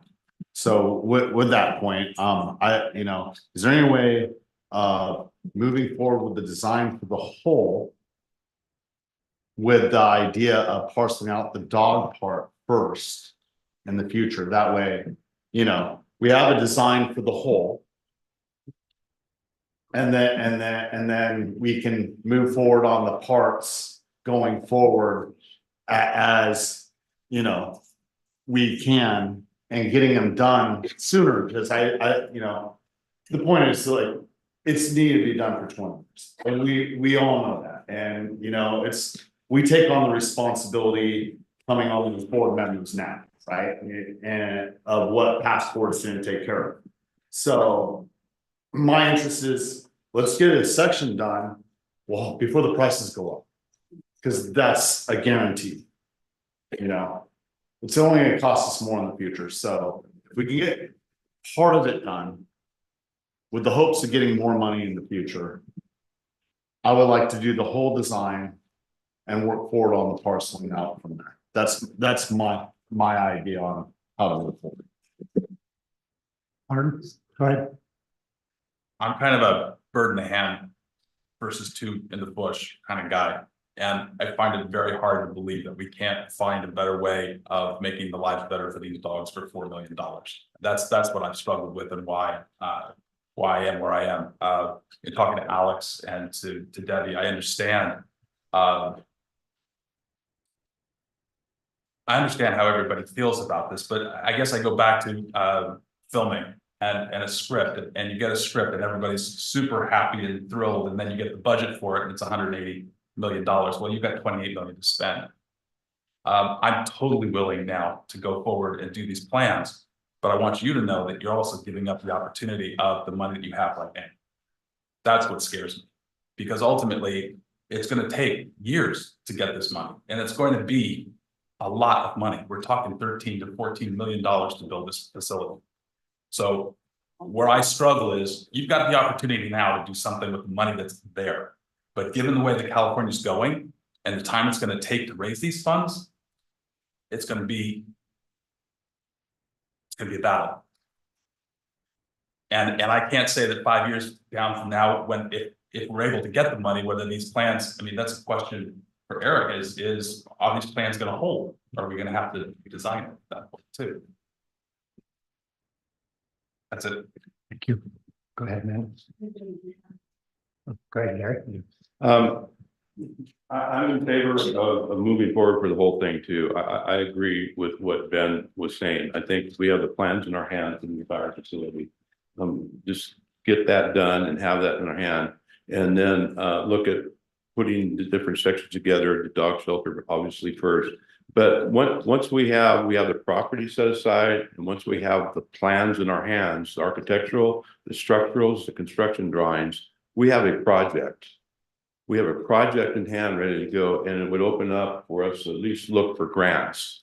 Get grants to construct the shelter, and there's a lot of grants out there for construction. We have our money to contribute that we can go into it and we can go forward with it. But again, grants are based on having a project, not something that's not out there. Once you have it in hand, which I think we need to do, we could open up to where we could get funding to move forward to construct this. So I'm in favor of everything that Ben said, and thank you for bringing it up. I'm in favor of moving forward and spending the $775 to get every document we need to move forward as a project. Commissioner Fullendorf? I agree with Ben as well, moving forward with the entire plan to move to get the design in our hand. To Martin's point about funding, you know, we can wish that we want something bigger, but we also have, which we just approved in the previous item, CEQA exemption. And so if we continue to keep pushing for something bigger, then it is gonna be more cost to this, and we'll not see anything because we'll have to settle the CEQA mitigations. And right now, because it's within the footprint of the existing area, we can go for an exemption on CEQA, and it greatly reduces that cost. That would otherwise be addition. And to Martin's point, you know, we want something more, but if we don't do something now, that money is not, we're not gonna be able to get it anywhere at all. And I think we need to start, I like the portion out pieces, making the priority of the dog kennels, and then moving on to the rest of it. Thank you. Marcos, I have a question for you. What is the current price put forward by LDA for the dog shelter alone? The price for the dog shelter is approximately $7 million. The whole thing? That includes the soft cost and the hard cost. And then for the full shelter is just under $11 million, and that's what it's estimated at. So I want to point out that we had this agenda item and we did not get so much as a motion bring this forward. And the agenda item that we looked at is not a lot different than what we're looking at today. We're talking about spending a quarter of all the money, almost a quarter of all the money we have, come up with plans for a project that we will not build.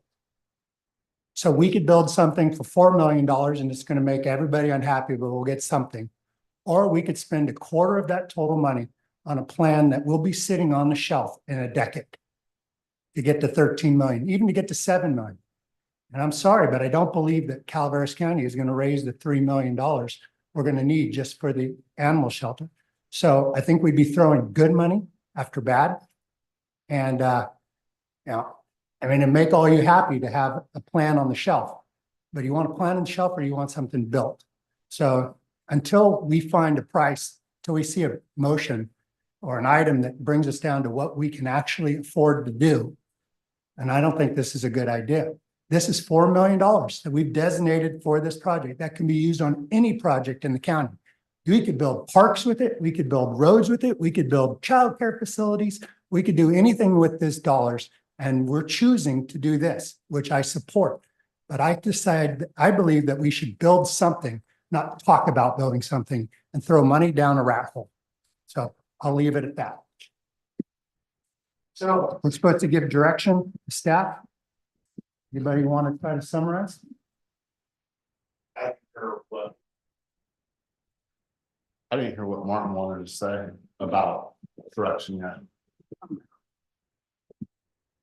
Sorry. I mean, in my heart, just seeing the way California is going and budgetarily where we are, we're going to be forced to use this money for something else. And that's just, I mean, I've only been in this position a year, but from what I see, what it costs and how things, the costs escalate on things, I go back to, I'm a bird in the hand kind of guy. I mean, we have the opportunity now, we have the money to do something. I can't believe that we can't figure out how to make these dogs' lives better for $4 million.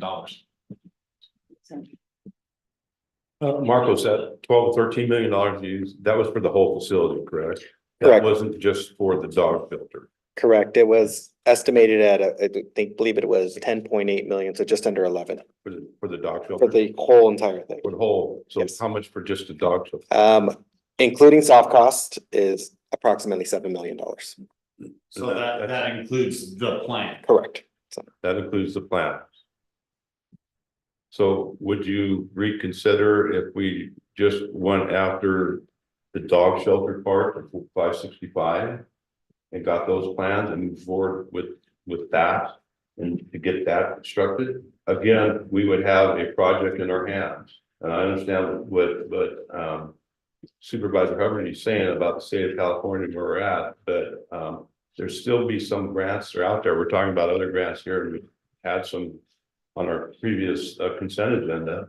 That there could be money out there to add to the 3.5 that we have to get to what we need for this animal shelter. And we could possibly look at maybe doing some things once we get the drawings in our hands that could reduce the construction cost also. I mean, I'm in agreement with, I've been on this board for a long time. We need to do something here. And unless somebody comes forward with a $4 million project, we'll still be here going on and on with it. I mean, we need to move forward as far as I'm concerned. Supervisor Stopper. Sorry, Gary, with that. You know, the money thing is very real, Mr. Durham, and I feel wholeheartedly feel you and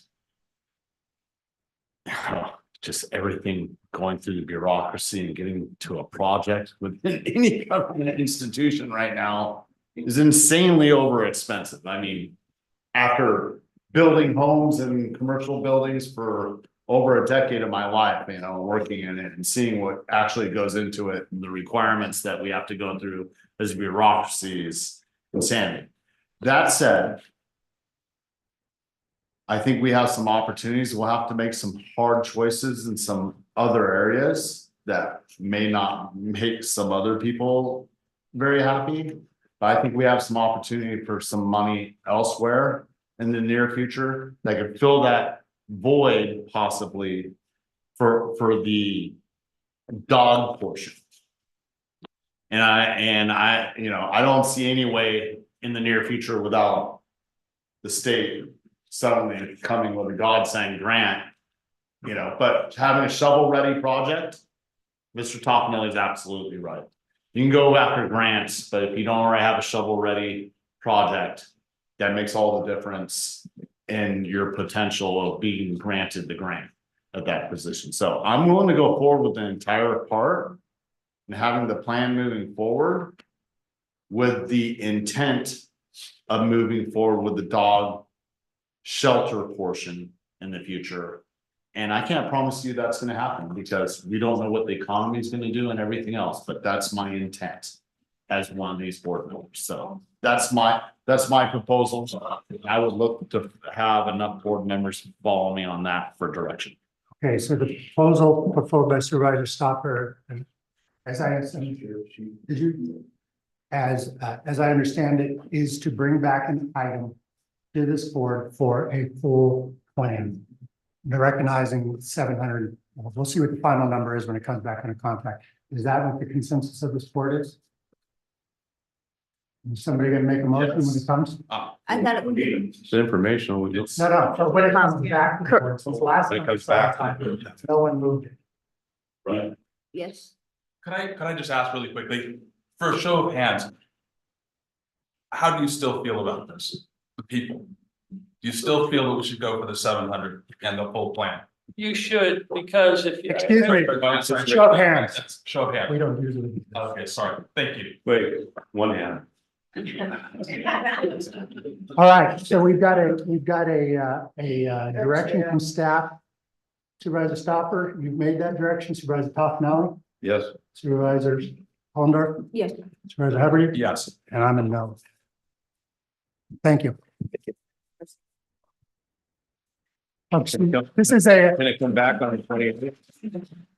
We'll be back here on the 28th of May. So, okay. thank you. We're gonna move on to item 27. Item 27, action item, building. 1, authorize a transfer of $100,000 from the building reserve. And 2, authorize a general fund contribution up to $143,700 to offset building department revenue shortfall. Requires a 4/5 affirmative vote of the board. Mr. Oliver, it's your item. Good morning, Chair, members of the board. You thought the last item was tough. What I'm bringing to your board today is something that every building official dreads, but most of us have lived through 2 to 3 times in their career. What we have is a significant revenue shortfall caused by changes in the construction environment, and what I'm bringing you basically is a bucket of bad news and then a really hard ask. So I want to break down the history and so that we all have an understanding of what we're heading into here, what the long-term picture looks like, and then what we're asking for today. As many of your board members are aware, especially those in construction, we have a construction cycle of waxing and waning projects based on revenue, based on construction loan rates, based on the economy. And in previous cycles, it was tied directly to greater economic changes. When I first came on board as a permit technician many years ago, they were recovering from the .com burst back in the late 90s. 2008, I was a building official in Tuolumne County, trying to start recovering from what was clearly going to be a downward spiral after 2007 when the housing market burst. What we're seeing now is a similar scenario. As your board is aware, I brought a budget forward for this fiscal year, planning on with increased revenue and a fire prevention program that we were going to start. I was looking at potentially $2 million of revenue. Based on a 3-year projection, I was anticipating that the permit numbers would stay stable. We're heading into the mid-year budget. It became clear that revenues were not coming in, which caused me to go back to 2005 and identify that cycle a little clearer.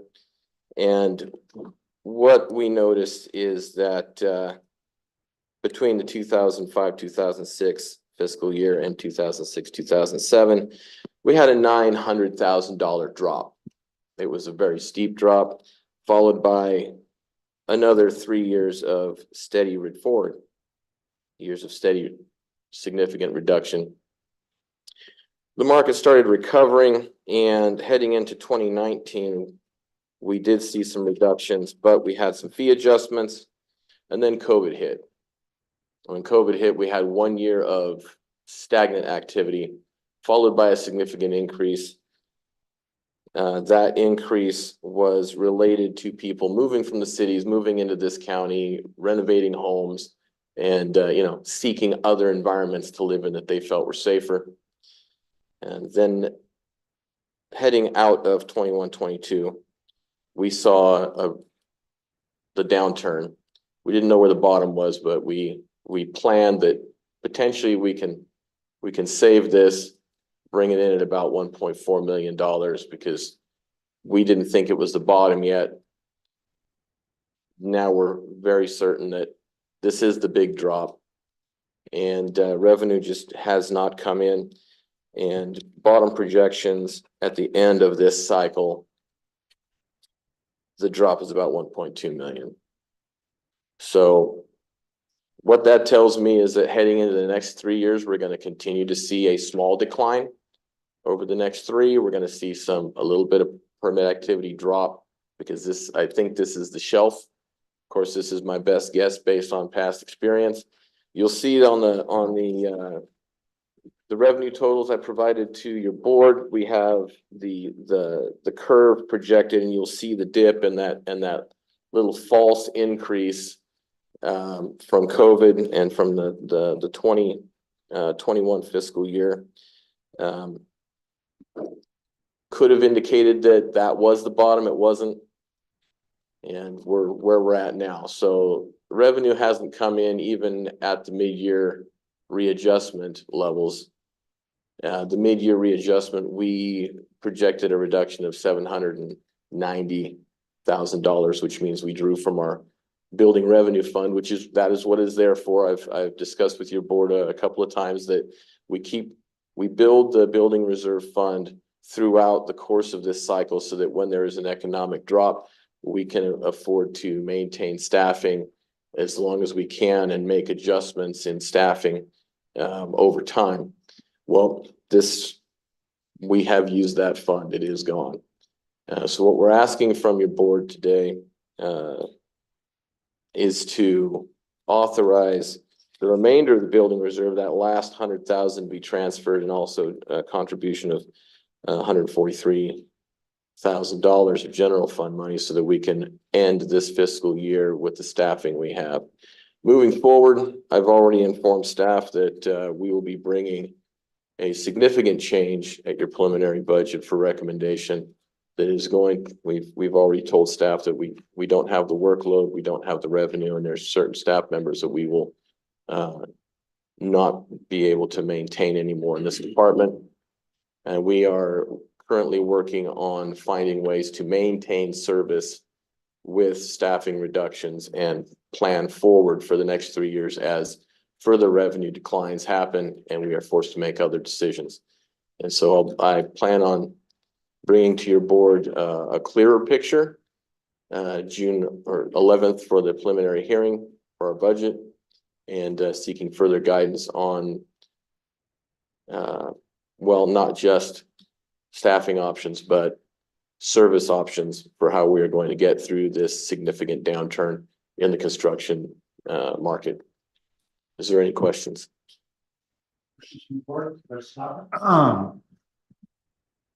Not so many questions.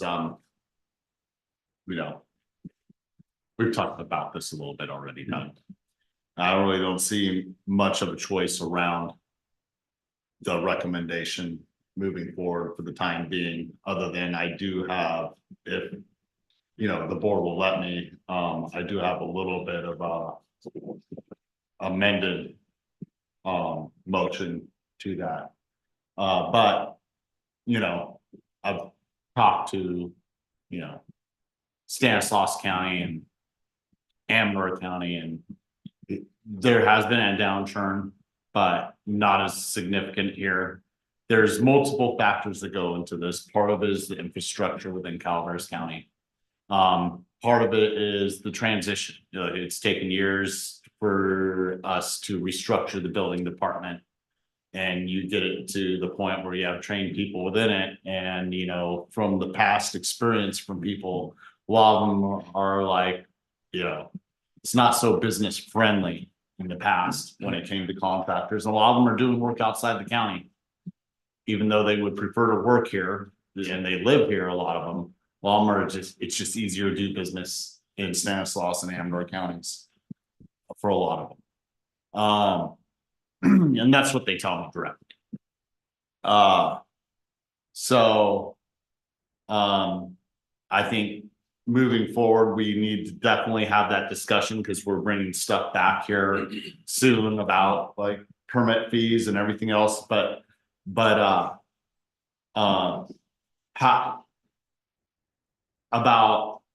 how we're going to move forward with the building department, and structure is key. So I think we need to have a longer discussion on that. But right now I don't see any way around these numbers. Our hands are tied. So provided that nobody else has questions and you let people have public comment, I do have a recommendation on a motion later on this. Yeah, I just have some comments, and whatever reason, I don't see any way around this either. We need to maintain the building department and move forward. But I'm looking at the budget. And one thing really when we go into preliminary budget, which we're gonna be going into really soon, because this is only gonna get us through till June 30th. Then we gotta start a new year with no money, so we're gonna start going into general fund to start the year. But I would like to see a budget that's more realistic, because I'm looking at what this last year's budget was. And the CEO recommended for your revenues for total license permits and franchise fees, $1,415,000 was the recommendation. At final budget, it was jumped up to $2.186 million. And you go back to what's presented to us here today, and you've only brought into that 2.1 million, 1.283. So we need to realistically look at that when we go into the next budget, and the recommendation that comes, anything that wants to go above that, we need to really have a really good discussion on that. And I'm not trying to shut down anything on there. I'm just trying to get realistic when we go forward. Because it is a vital department in our county. The whole department as a whole, not only the building part of it, code enforcement and everything else that goes involved in it. So that's just my comments, that we go into preliminary budget, that we really look at those numbers. Comments from the board? Well, this is an action item. Public comment in the room? Public comment in the room? Is there any public comment online? There's no public comment online. Seeing no public comment, I'll bring it back to the board for discussion and a motion. Stopper. You know, part of it is working towards a structure that's being more business friendly. So on top of transferring these funds, why don't you put the darn business card thing back up in your office? I'm serious, it's been down. And I've had discussions with so many people that want that back up. And I know that we can't support any certain business, and people make it hard, Doug. But that right there is part of pushing economic vitality throughout the county. And as part of this, I want to give you the money so we can keep you going and stay afloat and start working towards, you know, making things work better for you. I want the business card thing back up for the people in the community. Let me ask you a question. Doug, are you able to put that up without putting it into a motion, or are we gonna have to put it in the motion? The business card board. Let me explain the business card component before we decide that, because I can put it back up. But the concern is two items really. One, the building department should be neutral in all cases. We should be supporting construction. We should be facilitating the built environment and facilitating safety in a built environment. What we should not be doing is generating any perception that we are playing favorites with which contractors or which builders can perform or have been performing in the county. I can go all the way back to the 1994 building code. It's the last time this sentence was ever put in the code. It states that the intent of the code is not to generate a special category of citizen that could benefit from the use of this code. It has been my concern ever since that was taken out that we're creating an environment where there is a perception or a reality that only certain people can afford to build in California, and that bothers me. I don't like generating any negative perception or any favoritism, and our building department has labored long under the idea that some people got favors and some did not, and that's something I'm not prepared to tolerate. However, I can put that board back. It doesn't have to go into a motion. If you want to give me direction as the board to put it back, I will. But my understanding on this is that it always generates some negative sentiment when you run out of room and someone can't put their card in without taking someone else's card down. I don't want to be the hall monitor for the cards or the, you know. I get it, and I agree with you about, you know, the public's never easy. I will buy a larger one for you. And then I'll expand it if you run out of room. And I'll pay for it myself. You know? May I offer a counter proposal? I We just have a- don't want to debate it, want it up. I have a proposal. Hear me out on this because I think it generates the appropriate perception and accomplishes the goal. We're currently moving forward with a program to provide pre-approved plans. I'm hounding my designers weekly to get those plans. We have pre-approved plans. We can have vendors who have seen those plans and offered their names onto a list that we can maintain for people who've seen those plans and can offer services for anything in the county related to construction. That accomplishes the mission of having anyone who wants to participate, advertise, and also participate in the program, providing information to facilitate the housing market. That generates more business for them without us having to maintain a plaque or a board. I think that's actually an issue. Us going through the building department and maintaining a list of that opens us up more from my perspective. But So, well, I guess I'm not sure that was a commitment to what Supervisor Stopper said. Okay. Very well. Supervisor Stopper, you want to make a motion? If you would, I know I'm bringing a little something else in, but I mean, this is part of the problem. You know, we need to support businesses across the county. And the part of the reason that we're having a hard time maintaining some of these small businesses.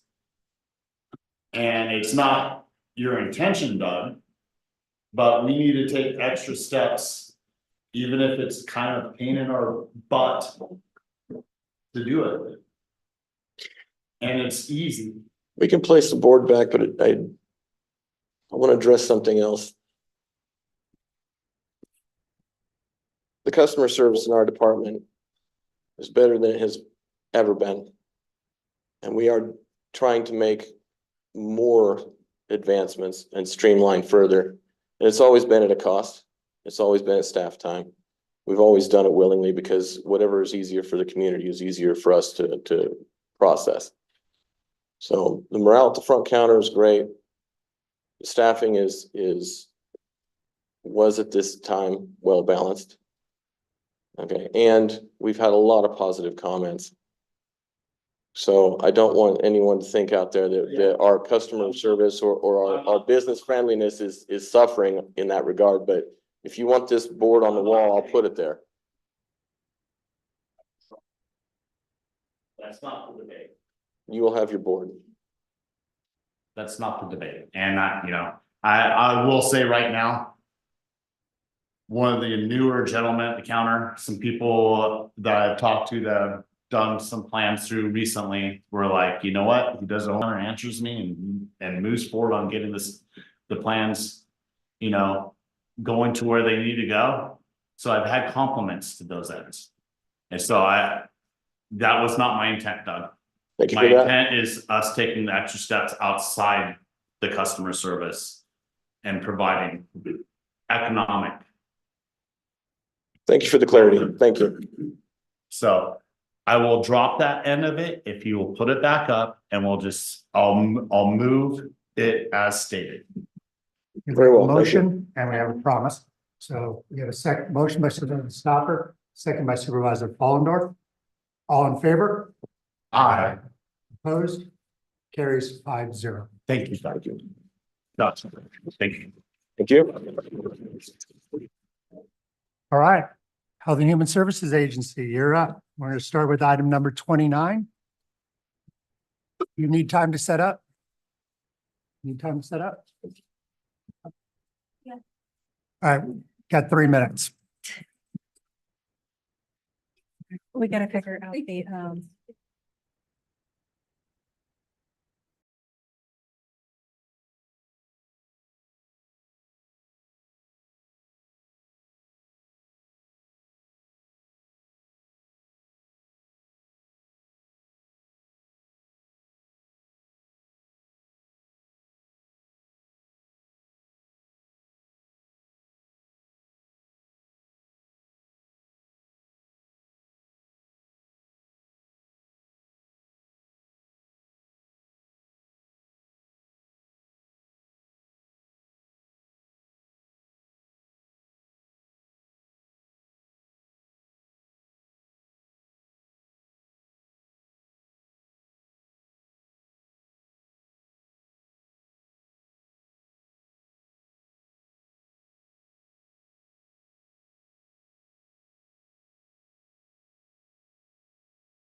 We are ready. Madam Clerk? Item 29, informational item, Health and Human Services Agency, receive a presentation on the Calaveras Health and Human Services Agency Strategic Plan 2023 through 2026. Good morning, Chair Garamendi, members of the board, Corey Allen, Health and Human Services Agency Director. Along with me today is Health and Human Services Agency Assistant Director, Michael Magana. The strategic plan that we present today is the culmination of 3 years of deliberate, relationship-driven, and integrated planning. And it's been a meticulously crafted document backed by several years of data. 3 years ago, when I had the privilege of joining this Calaveras County Health and Human Services team, we unified our vision to reinvent our agency, and our focus was clear. And that was to provide unparalleled public service and to enhance the health and well-being of all Calaveras County residents. Our reimagining journey took flight when our executive team, which is comprised of 3 deputy directors, one overseeing public health, one overseeing behavioral health, and one overseeing social services, alongside key program managers and compliance analysts. And we came together and did a Dare to Lead curriculum facilitated in order to build relationships, in order to increase the confidence of our leadership team. And that was to empower the leaders with courage in their roles and to foster trust within the teams throughout our organization. We followed that up with a strengths-based leadership facilitated program, which we also pushed throughout the organization in order to really focus on how we work from our strengths. And the overarching objective was to create a culture of openness, mutual respect, and integrity. Our journey to reinvent health and human services was also comprised of 6 facilitated deep dives into dissecting issues, finding solutions, and mapping out resources. The objective, again, to foster trust, also is to gain a deeper understanding of each other's roles, how they work together, and to identify gaps, focusing on formulating long-lasting solutions.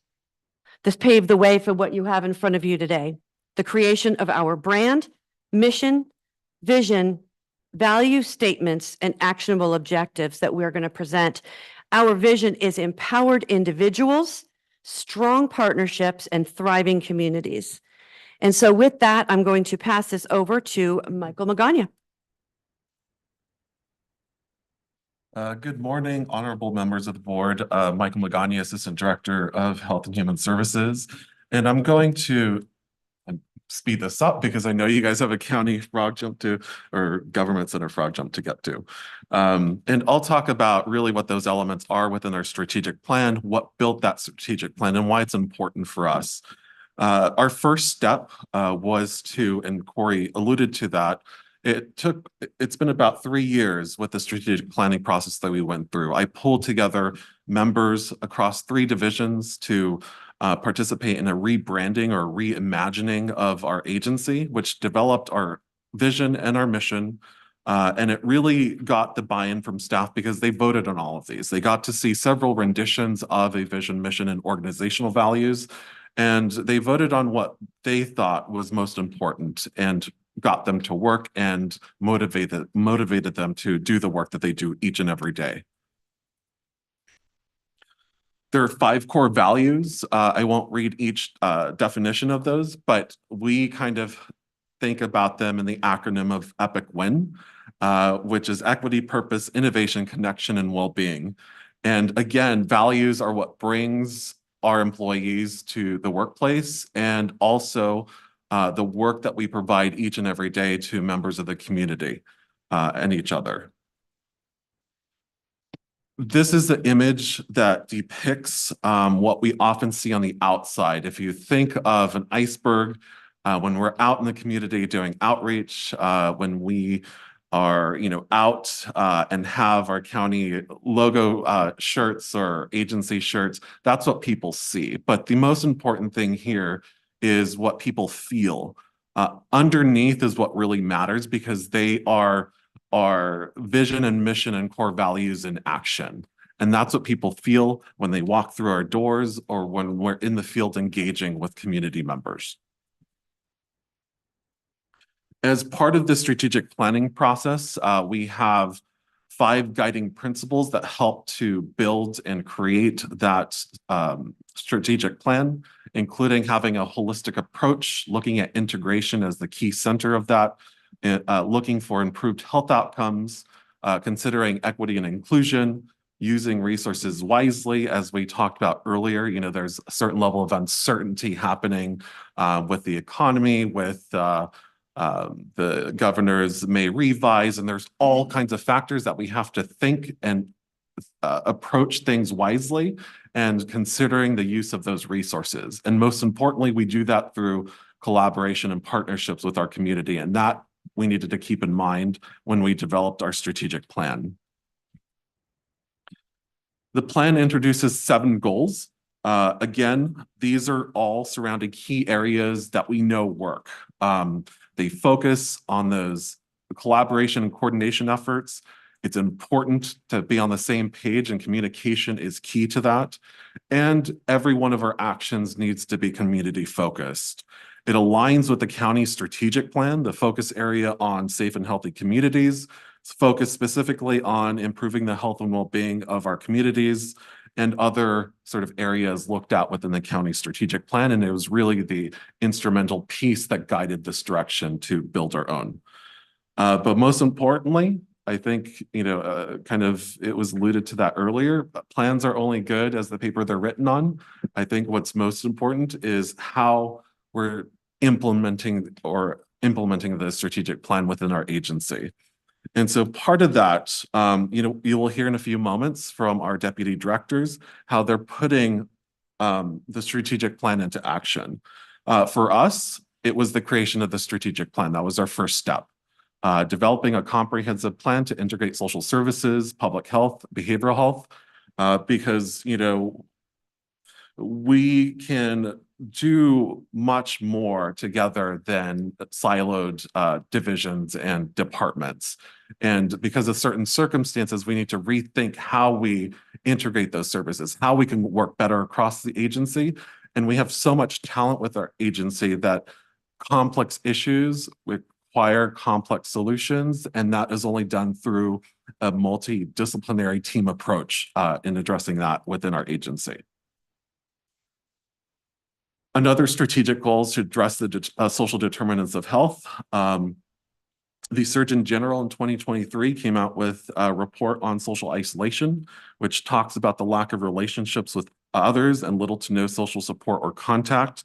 It's actually in that study, they identified risk factors that we don't often think about when it comes to social isolation, but it's been linked to heart disease and stroke. It's been linked to depression and anxiety, suicide and self-harm, type 2 diabetes, addiction, dementia, and early death. And so that resulted in a grant that we received from the California Department of Health to look into what that looks like in our community. And at the fair, if you're attending the fair, we are actually exhibiting a photography project that we led with older adults, talking about what their experience is with social isolation. And it's called Golden Connections. And you can see that in the art exhibit at the fair. And they use imagery as well as powerful narrative to talk about their issues and what they experience, and also how technology plays a role in that. I think what people are most excited about is the development of the first county app or agency app focused on engaging and educating the community. We needed a place that delivers information at people's fingertips. You know, we like to think of, you know, not having community come to us, but meeting them where they are. When it comes to all of our programs and services, you know, it delivers information on food assistance. It delivers information on employment opportunities. It's really instrumental in communicating to our public. So there's certain features related to this app, including buttons for older adults and people with disabilities that includes resources and services tailored to that population. And it's instrumental also in a way that when it comes to times of emergency, we can put information on there related to emergency shelters, cooling centers, warming centers, that'll be, again, at people's fingertips, and we can push what are called push notifications out to people who've downloaded the app to get those communication messages as well. People can simply go to either the App Store or their Android store, App Store, and download the app just by searching Calaveras Health and Human Services. Now, I would like to invite 3 of our deputy directors from Behavioral Health, Public Health, and Social Services to talk about the ways in which their work aligns and anchors to our agency's strategic plan and that of the county. So first, I'd like to welcome up Wendy Alt from Behavioral Health. Good morning again, Wendy Alt with Behavioral Health, and I also have David Guerin here with me to talk about some of the other projects that we have going on. I would say one of the biggest things that we have that really goes to the community education and informing the community this year, we're focusing on just getting behavioral health information out there. You'll see that we have this year had a first ever wellness event on the county campus, and that was great for the first time ever. And we also have 2 individuals one from behavioral health and one from law enforcement that were recently trained in mental health first aid. And soon they'll be able to go out to the community, to schools, wherever it is that they're requested to provide that course out in our county, which is the first ever. No one else has anybody from law enforcement that provides this. So we're excited to be innovative in that area. And also on the workforce and retention piece, we have 5 clinical staff who will be awarded in total over $60,000 to staff to help towards their student loans. So those are kind of the big deals right now. You want to go on data? Sure. Good afternoon. My name is David Begarin. I am or operate as a data analyst for the Behavioral Health Department. I've talked to a few of you before. Nelly, nice to see you again. A lot of what I do is primarily reporting for grants, state and federal mandates for what we do with our clients, but I also integrate and am working on what we call like the health information exchange within the state of California, onboarding with what's called a qualified health information organization. So we do coordinated care efforts with not only within our own agency, but for our clients and our community partners. So the local hospitals in Sonora and Amador County, integrating data for our clients, and then also working on integrating with CDCR so that we can do coordinated care efforts and reduce recidivism rates for individuals that are within the jail, and so we can provide services before they're actually released from incarceration. A few of the other things we have are another grant that is working with our jail. So when individuals come out of incarceration, that they have housing, that they have appointments set up, so they're not walking out onto the streets without all of those things. And so that's been a big lift, but eligibility within HHSA has been a huge help on that piece also, to make sure Medi-Cal is provided before an individual is exiting so that they are able to get food or shelter, which is also part of our behavioral health bridge housing. So somebody who comes out of custody does not have to just sleep on the streets if we're able to engage them and provide them the support. So, yeah. All right, that's it. Next, we'll welcome up Colleen Rodriguez from Public Health. Good morning, Chair Garamendi. Good morning, board members. My name is Colleen Rodriguez. I'm the Deputy Director of Calaveras Public Health. I'm sorry for the voice. It's better than it was yesterday. So in Calaveras Public Health, we regularly integrate our agency into all of our efforts. We're very intentional about our collaborations because in the end, it's about serving our community. And we believe that integration is the best way to do that. We regularly integrate social determinants of health in all of our approaches and all of our services. And all of our divisional trainings that we do, we offer them to the whole agency. Again, because we're all working with the same community. And so it's really important that all of us are strong. The amazing team at Public Health created the 2023 to 25 strategic plan. This is very much anchored in the county plan as well as in the HHSA plan. If you were to look at it, which I am happy to give you copies of, it will reflect a lot of similar things, values, and actions. It's important to have a strategic plan because it keeps us accountable to our community, and it also helps us prioritize and clarify our efforts. so that at the end of this period, we can see what we have done and maybe other ways that we can expand. Another enormous accomplishment that frankly would not have been possible without the integration of our agency was this enormous 2023 community health assessment. This is on our website. I encourage everyone in the public to go there. If you'd like a physical copy, you just give us a call at Public Health and we can send one to you. But this was an enormous undertaking that was really instrumental in us figuring out what the community thinks is a priority. And so again, it's about the community giving us our marching orders, telling us what they believe is most important. And that was really, this happened from the hard work of the public health team, but also from the collaborations that we have within the agency. And it's really essential. So it's fine to have a document that gives you information, but then what are you going to do with it? So we're currently actively working on what's called a CHIP, or a community health improvement plan. And this improvement plan involves getting community and other partner input on how we should prioritize the items within this assessment. And there's a meeting coming up next week on May 22nd in Copperopolis. If people are interested in attending, please do. We have a lot of those meetings. And what we're trying to do is get the input from all of the community, our agency, and other county offices to figure out what it is that is most important to the community. Again, our work is really about serving the community in the best way we can. And we really lean into those partnerships within our agency to help us do that. And so I look forward to continuing that integration. I look forward to sharing all of the things that public health is doing. We have a lot of exciting things happening. So thank you so much. And before wrapping up, I'd like to invite Maylee Johnson from Social Services. Good morning. Social Services has had a very exciting last 2 years or so, and we've got a lot more on the horizon coming. As a whole, the social worker career pathway, we're having a workforce shortage across the state. We're having a lot of trouble recruiting and retaining quality social workers who are educated and experienced in the fields of both adult protective services, child welfare, and mental health. So we partnered with Chabot Las Positas Community College this year to bring a program to Calaveras County employees who have a desire to grow in their career fields in social work, mental health, and public health.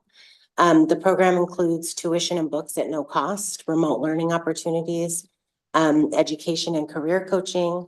And in addition to the program for our current Calaveras County employees, we also brought a program forward for young adults age 18 to 25 who have had system involvement either through child welfare, probation, mental health. And that program will allow these young adults who are interested in social services careers or human services careers to receive the benefits of the tuition, the free tuition, free books, and support, along with a stipend for living expenses, work experience placements, and then additional services to support their career growth in education throughout these social services programs. So we support them from associate's degree through bachelor's degree internships, master's degree programs through the Title IV stipend program. And then we also have a clinical licensure program that supports them getting their clinical licensure after they graduate. So we're really trying hard to build our workforce and assist our local community youth who are interested in serving their own communities, be able to come up through the county systems and really develop. Social services envelops both adult services and children's services, which is a big system. But our adult services team focuses on meeting the needs of the seniors, disabled adults, and veterans in our community. They focused a lot on connection this year and really working to create collaborative teams to help our most vulnerable adults get their needs met in the best way possible. So we've created an interdisciplinary team of community-based organizations and agency organizations where we bring people together to talk about our most high needs clients that are touching multiple systems and really come up with some solutions for those adults on how to best support them so that they can stop coming back to our systems time and time and time again. We really want to help strengthen and build that up. And part of it is reaching out to all of the people that help in this work and not just sitting it in one social services department or one law enforcement department or one mental health department. We're really trying to bring that together. And our adult services team will be speaking at World Elder Abuse Day at the state in Sacramento about this process because it's a very innovative apparently across California. And so we're going to be sharing that practice out. Our child welfare team has been working really hard to develop, to implement now a comprehensive prevention plan to prevent children from coming to our child welfare systems. This plan will be presented a little more in detail in the State of Families presentation that's going to follow soon. But we really centered this plan on integrative work and creating a system of care for all families in Calaveras County. The goal is to reach families before the crisis, to educate and strengthen families, and to build strong partnerships that allow seamless access to services. Because in child welfare, if we're saying, please don't send them to our door, we need to provide somewhere for these families to be sent, somewhere for these families to access so that they don't end up in our systems later. We need to get much further ahead of this game. And that's really what we're trying to do through this plan. Ideally, that will be accomplished through strengthening our mandated reporter education, our community education around when to report abuse, what that looks like, making a very big distinction between what is a poverty issue that should be supported through the community and what is actual child abuse and neglect. So we're going to work hard on that this year as well. And utilizing a closed loop referral system that will allow feedback to be sent through the network of partners so that people don't get lost and go seek services here or wait, you need to call this person or that person. It's really going to streamline that and create an integrated approach to service delivery for families that is really going to focus on the needs of that specific family and not just their expertise. So that's going to be a really big success for us when we get it up and running. Yeah, I'll explain more in State of Families. Thank you guys so much. Thank you so much. So thank you to Wendy and to Colleen and to Maylee for your input on that, and David as well. Really, I just want to wrap up with acknowledgements and thank each of the persons on our team that really invested a lot of themselves in order to come up with this actionable plan. And that includes Robin Carter, Stacy Johnston, Terry Lane, Maylee Johnson, Jessica Wargard, Kyrie Biker, Tony LaFagia, Wendy Alt, Lee Kimball, Colleen Rodriguez, and Grace Cadenas. And with that, we are here to answer any questions that you might have. Thank you very much. Any questions or comments from the board regarding the presentation? Any questions from the board regarding the presentation? It's not an action item. Stopper. I can wait until after any public comment or anything. Very well. Are there any public comment in the room? It's not an action item, but this will allow public comment. Sorry, I just had one piece that I forgot to mention earlier. Talking about integration, public health and now behavioral health have both gone out and gotten a community service vehicles. So public health obviously has their mobile clinic, and behavioral health just acquired our mobile crisis unit. I don't know if all of you have the opportunity to see it, but we'll be at the fair this year. We're going to be there all the way the whole week. The vehicle will be out there. Come check it out. It's not fully outfitted yet, but we do have 2 workstations in there. We'll be out in the community trying to work towards providing 24/7 crisis to the public, which, you know, is going to be great for a community of our size. Thank you. Is there other public comment in the room? See none. Is there any online? There's no public comment online. Very well. Any other comments from the board before we move on to the next item? Seeing none, thank you very much. Excellent.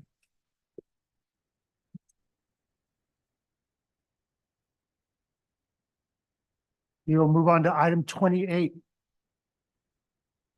Item 28, action item, eligibility and employment services. 1, receive the first CalWorks Systems Improvement Plan report for the period covering July 2021 through June 2026. And 2, authorize board chair to sign related certification.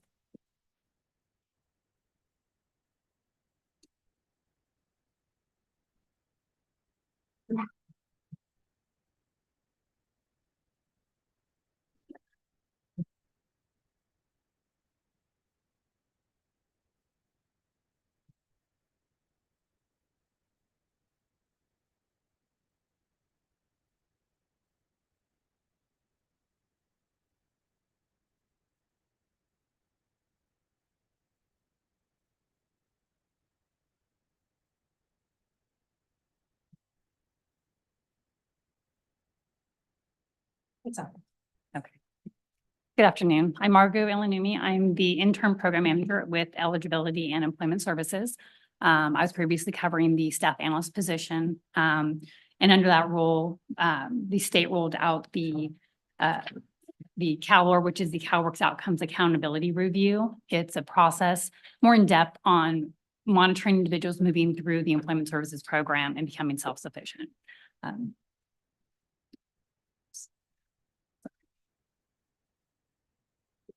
So CalOR is local data-driven program that facilitates continuous improvement of the county CalWorks program, mainly focusing on the employment services by collecting data, analyzing it, and disseminating that outcome through different reports. The continuous quality improvement, the CQI cycle, is the learning process for all those involved. The CalWorks System Improvement Plan, which is what I'm presenting today, serves as a guide to how we want to reach our goals and achieve those during this current cycle that we're in. The goals remain in place, but the strategies may be revised as we go through it. If there's any changes made to this process, we will be running that past the state CDSS program and also the Board of Supervisors for approval on that. So through this process, I conducted a huge county self-assessment of the employment services program. So I'm going to go over just some few county demographics that were achieved through that process. So just an overview, right? We're a small community, we're a small rural community with little pockets, and we span over 1,037 square miles, 1,020 of that being land, the remaining 17 being water. We're located in the northern eastern part of the Central Valley. We're huge in natural resources and rich history, which brings tourism to our community, which benefits bringing part-time and full-time employment. However, with that, the downfall is that's part-time employment, it's temporary. So it does have an impact on those individuals that are working in that industry. And those are the individuals that we're seeing impacted in our programs. So some of the other demographics that I have is just kind of a quick population based on the 2017-21 American Community Surveys. Our population is at 46,221. 79.2% identified as white. Within our CalWorks population as a whole, 75.8% of the CalWorks cases are reported as white also. In our community, 13.1% identified as Hispanic Latino. And then within our CalWorks caseload, 13.3% of that reported Hispanic. So just our community is in line with our CalWorks caseload, right? We're kind of matched. We don't have huge disparities in that portion of it. So those were kind of some key things I wanted to point out in our demographics, that part of it. Coming into the unemployment rate, we're very close to where the state's at. Unemployment in 2021 in Calaveras County was at 5.7%. The state as a whole was at 7.3%. The education attainment and the median earnings reported through 2020. It's interesting enough that those individuals in our community that have high school graduate or less have higher earning than the overall state's population in that category. And then as we get into those individuals who hold a degree, you start to see that shift where those now are Calaveras County residents are earning less as a whole. And then the state of California has a little bit higher population than that. Within this, the household income in 2020 was $67,054. As a whole in the state was $78,672. So there's a little bit of a difference there as it compared. The CalWORKS program, those eligible, work eligible adults with zero income in our caseload was 78.25%, compared to the state at 60.2%. So we're looking at really wanting to try to improve and engage those individuals through this process. The deep poverty, which is 50% below the threshold, we were at 5%, 5.5%. The state as a whole is at 5.6%. So we're in line compared to overall what the state looks like. The child poverty rates, however, we are a little bit higher in that area. Reported in 2021, we're at 22.3% versus the state at 16.2%. Our homeless population in 2020 was at 834. This is the combined continuum of care of the 4 counties, which includes Mariposa, Calaveras, Tuolumne, and Amador County. And then the homeless population in the state overall was 161,541. This includes both families and individuals in this population. This is, I find really interesting. The state pulled together a hotspot map of where our greatest poverty is in our county.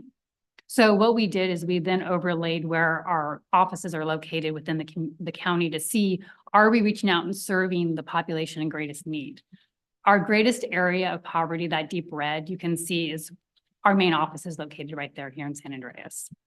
And then we have our outstations, our West Point outstation, which is up in the upper part, which is the 3rd greatest area in poverty. And then down our Arnold outstation, it's in an area that's less identified, but it's close to that range up in the northern part of the county where people could access services to that office. And then the Copperopolis outstation, it's down in a lower poverty level stricken area, but it is reaching out in that outermost area. So those individuals who are living through that poor can reach out to services within that office and not have to drive into the main office in San Andreas. What we looked at under this program was looking at under the program manager's realm and then looking into, there's 3 staff analysts, 3 eligibility supervisors, 1 employment services supervisor, 2 system support technicians, and eligibility specialists, 3 under the CalAIM inmate program, and 1 eligibility specialist under our fraud and EVES program. So then we broke it down even further, and we're looking at this program identifies with the employment services, which is there's a 1 lead worker, 3 employment counselors, and we have 1 office technician. So this report kind of heavily focuses on the work that they are doing within HHSA. Through this process, we collaborated and met with partner agencies. So we talked with internal staff. We did surveys with management. We reached out to Modular Job Training, our learning disability evaluator, our current and former clients, the Calaveras County Office of Education, the SAR Board, Columbia College, Calaveras Crisis Center, the Resource Connection, and our housing department. With this process, we gathered information on how our program was doing and how we were reaching out to the community as a whole. Our strengths, we have the ability to come together to provide wraparound services. We quickly build relationships and collaborate with partners, being a small community.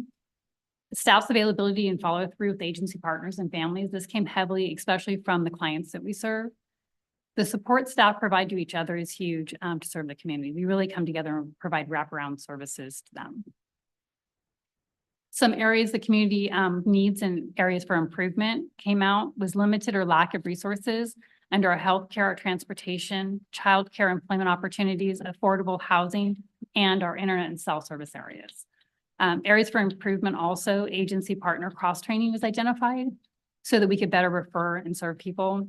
No wrong door policy and our client workshops. So we will be reaching out and trying to provide more services to our clients. And then staff training, trying to navigate challenges and emotional barriers related to the work that they're doing. So with that, we also identified some barrier removal services that are in need. There's lack of access to mental health services. Not all clients meet the criteria for behavioral health services, and there's limited number of private counselors in the county for those individuals. There's limited transportation, including public transportation, to reach those services. And with the lack of internet and cell service, it can impact the telehealth appointments that are available. There's lack of full understanding of the employment services program, so that leads to missed services and unidentified needs and supports. So there's identified need to build stronger partnership relationships. Lack of communication may have impacted on services offered to those clients and a possible delay in services. And a huge area is, right, can we improve transportation and childcare, which is a huge struggle. So through this, there's performance measures that the state put out in this project, and there's 26 measures in whole. We're focusing on the first phase 0 and phase 1 measures.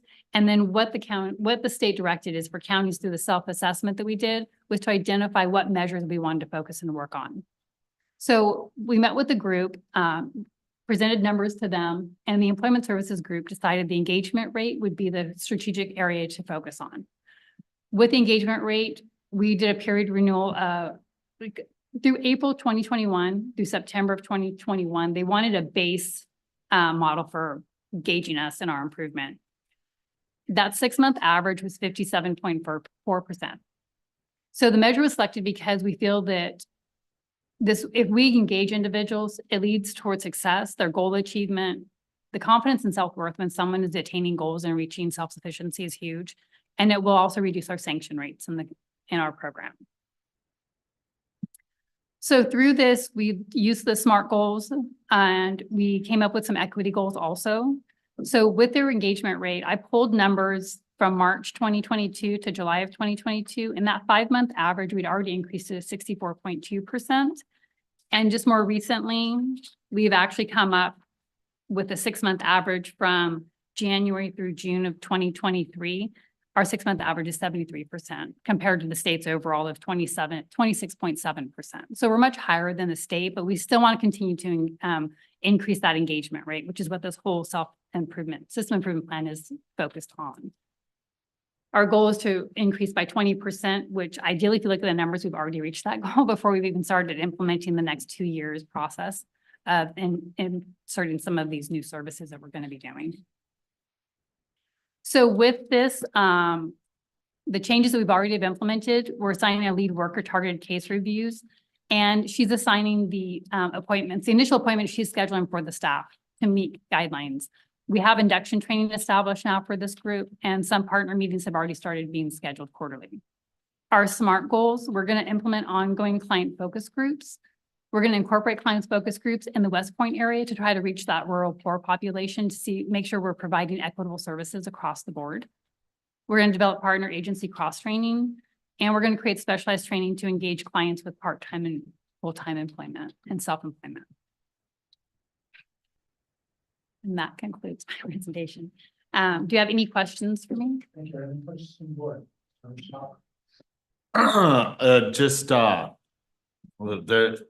the Greater Valley Springs area, there's just for 95252, there's 13,460 people. Overall for that area, enlarged past the 95252 area between Valley Springs, Rancho Calaveras, that end of the county, well over 15,000 people. From going through our blocks and census data, that's 1/3 of the county population. Mm-hmm. I understand hitting the areas that are representing the most need at the same time. The most population to be hit is having outposts there. Why don't we have one there? And I can speak to historically in the past, we did have an outstation in that area. Way back when it first started, I actually was manning that back when I was in eligibility. So there was a need and we saw that. I think we have considered trying to put one back in that area, but it's been difficult finding a location for that. So it's something that we're worth exploring and looking to see if we can bring that back. Our outstations are valuable in the community. So I think it's something we can definitely explore to look to see if we can do that. Well, community outreach is part of your strategic plan, is it not? I mean, Yes. It's like, we just went over the strategic plan. I mean, there wasn't much there, but that was one of the simple things that was there. Mm-hmm. And you hit 1/3 of the county population. Yeah. By having one there.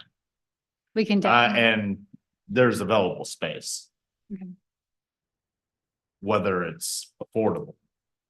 It's another thing. Yeah. Thank you, Supervisor Stopper. Other questions or comments from the board?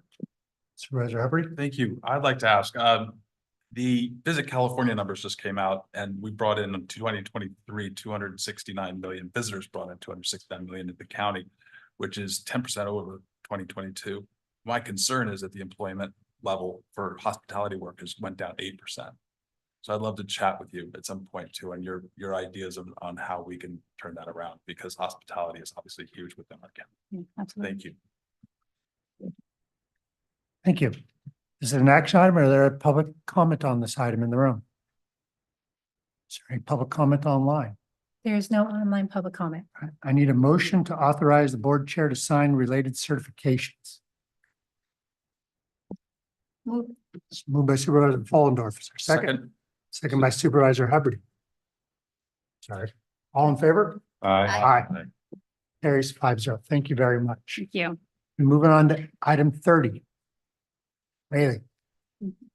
Item 30, informational item, Children's Services receive a presentation about the state of families in Calaveras County.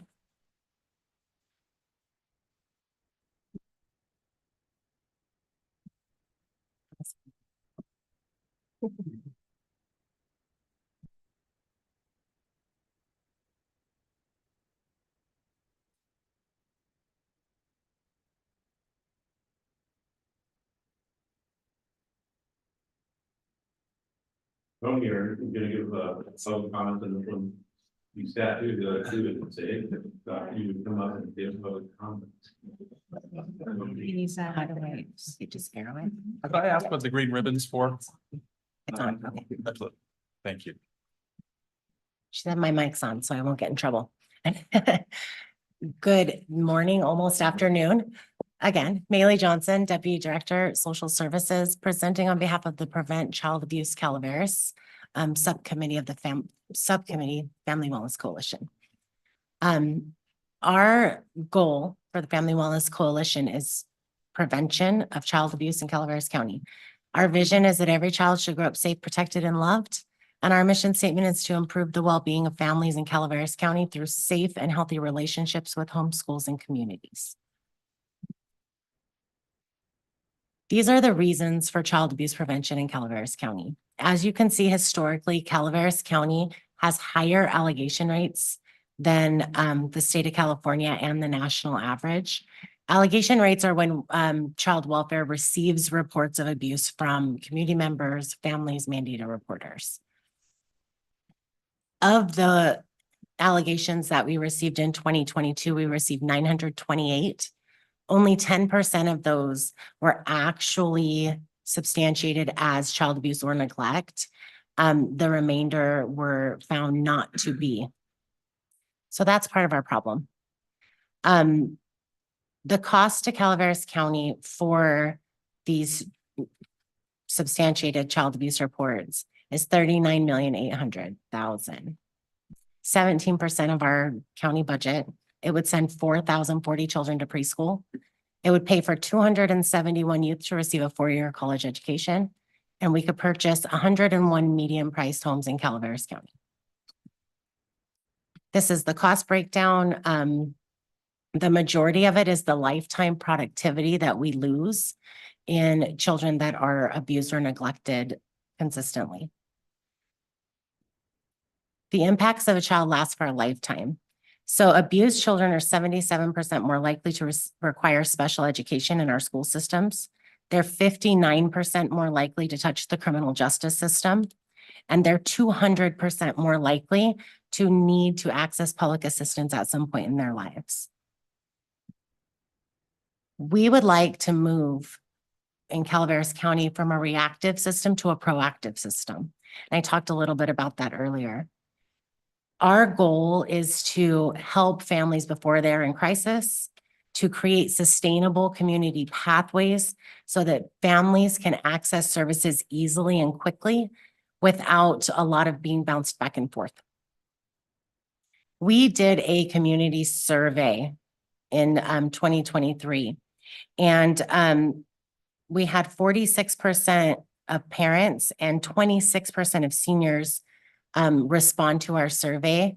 The majority of them were in districts 1 and 5.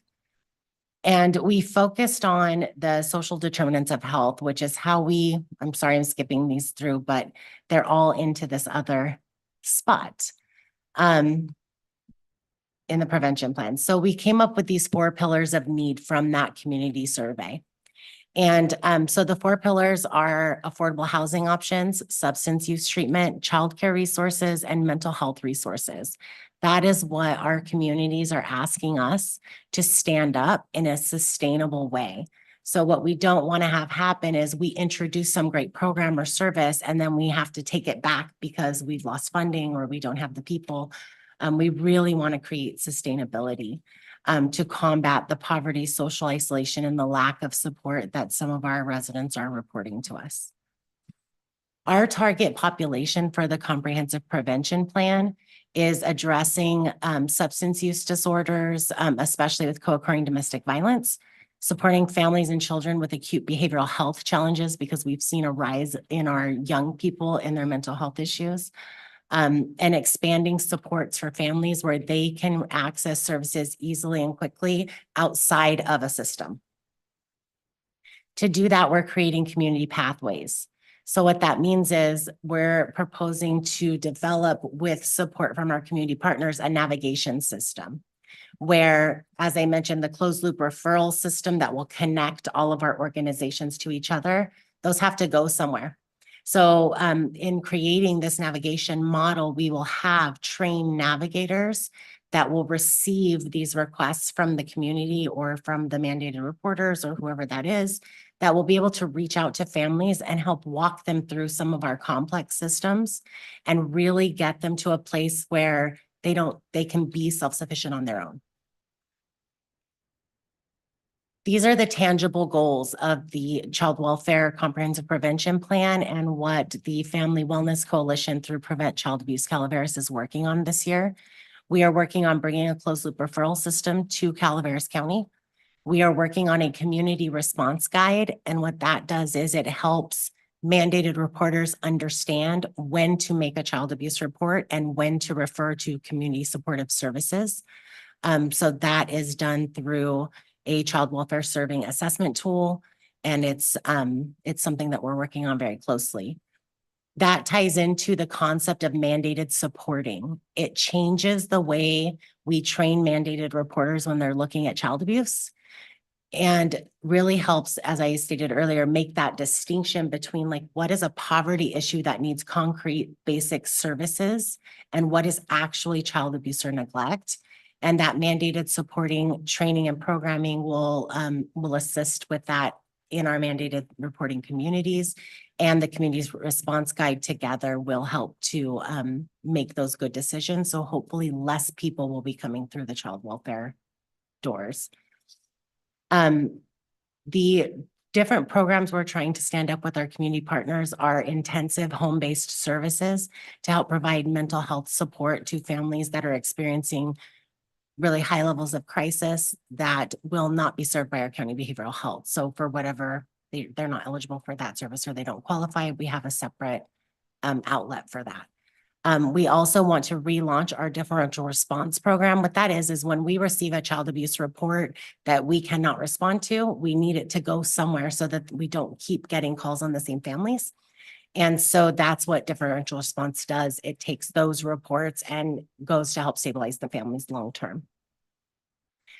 Our other goals are to create spaces where agencies can collaborate and focus on how are we all serving all of our residents, because historically these have been focused on foster youth, probation youth, people that have already touched our system. We want to expand this further so that people aren't touching systems. And then to continue to focus on supporting programs that build community for families. This is a picture of the Children's Fair we were at this year. We created a support system wall that had a lot of different supportive groups throughout the county. And the end result we're hoping is in a reduction in the number of children needing child protective services in any capacity. Increasing protective factors in children and families to help build and support the families where they are, and then an increased child and family well-being. Any questions? I know I went through that kind of quickly. You're great, Mary. Thank you. Questions from the board? Supervisor Stopper. When you presented your pillars, the affordable housing one, kind of hard. Tough cookie to break. because it's something needed in the majority of California. Providing that service, the state's gonna start requiring us to make something happen. When infrastructure, for example, is a major, I brought this up earlier, infrastructure on building and, you know, and providing those type of things. I mean, majority is residential units already in place. The county's not into buying said residential units. We're not going to. I don't believe. And the state's given this uncrackable nut to Health and Human Services. I pretty much stopped going to these meetings a while ago, seeing out with everyone, because they're going nowhere. And it's not, I'm not gonna say it's the fault of Health and Human Services. I just think it's a bad direction by the state to push that type of thing. To build the idea of how we're gonna build houses cheaper through a social services agency, you know, and then, but although that's what we're trying to achieve is to address these issues that you're doing. So, good one. I'm sorry. I had to say it, and it's getting up close to 12, and I know Mr. Garamendi's looking at me like. I'm just going to have the privilege to walk through this with Corey and the rest of the Health and Human Services Agency team as we tackle these problems one at a time. Yeah. Because it is our role, right? Right. We achieve these things that Well- seem unattainable. We do it every day. Ye- So we will, Affordable housing, tell me when you achieve it, because it's not achieved. oh, we'll figure that out as it goes along Good as luck. best we can.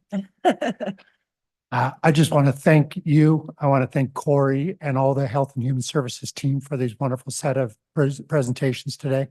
CalWorks and strategic plan. It's very inspirational. And I know you guys put a ton of work into it. And it really shows a cohesive plan. I want to thank you personally for all the work that you do. You're dealing with oftentimes our most vulnerable population at a moment of crisis. And that is hard work. And I think it's appreciated. So I'd like to thank you on behalf of the board. And I'd like to thank all of the Health and Human Services Agency for their work today and for bringing this forward to the board. I know we were rushed, but I did take the time to read through all this material, and it was very comprehensive. And I sincerely appreciate it. So if there's no other questions from the board and no public comment, it's kind of a leading, and no public comment online. I'd like to thank Health and Human Services, Maylee, Coyne, Wendy, Michael, everybody, Corey. Thank you so much. Thank you so much for all being here today and doing all this hard work. Thank you. We're going to move on to supervisor announcements. We will break after supervisor announcements and return to closed session, so we will not be returning to this room. Supervisor Hubbard. Thank you, Chair. Mike. Really quickly, I just want to do a shout out to Animal Services for being at the March. It was fantastic. I had a wonderful Firewise town hall up in Arnold on the 4th, meeting with the Agency on Aging on the 9th. And I wanted to give two shout outs, one to the Sheriff's Office for for helping us.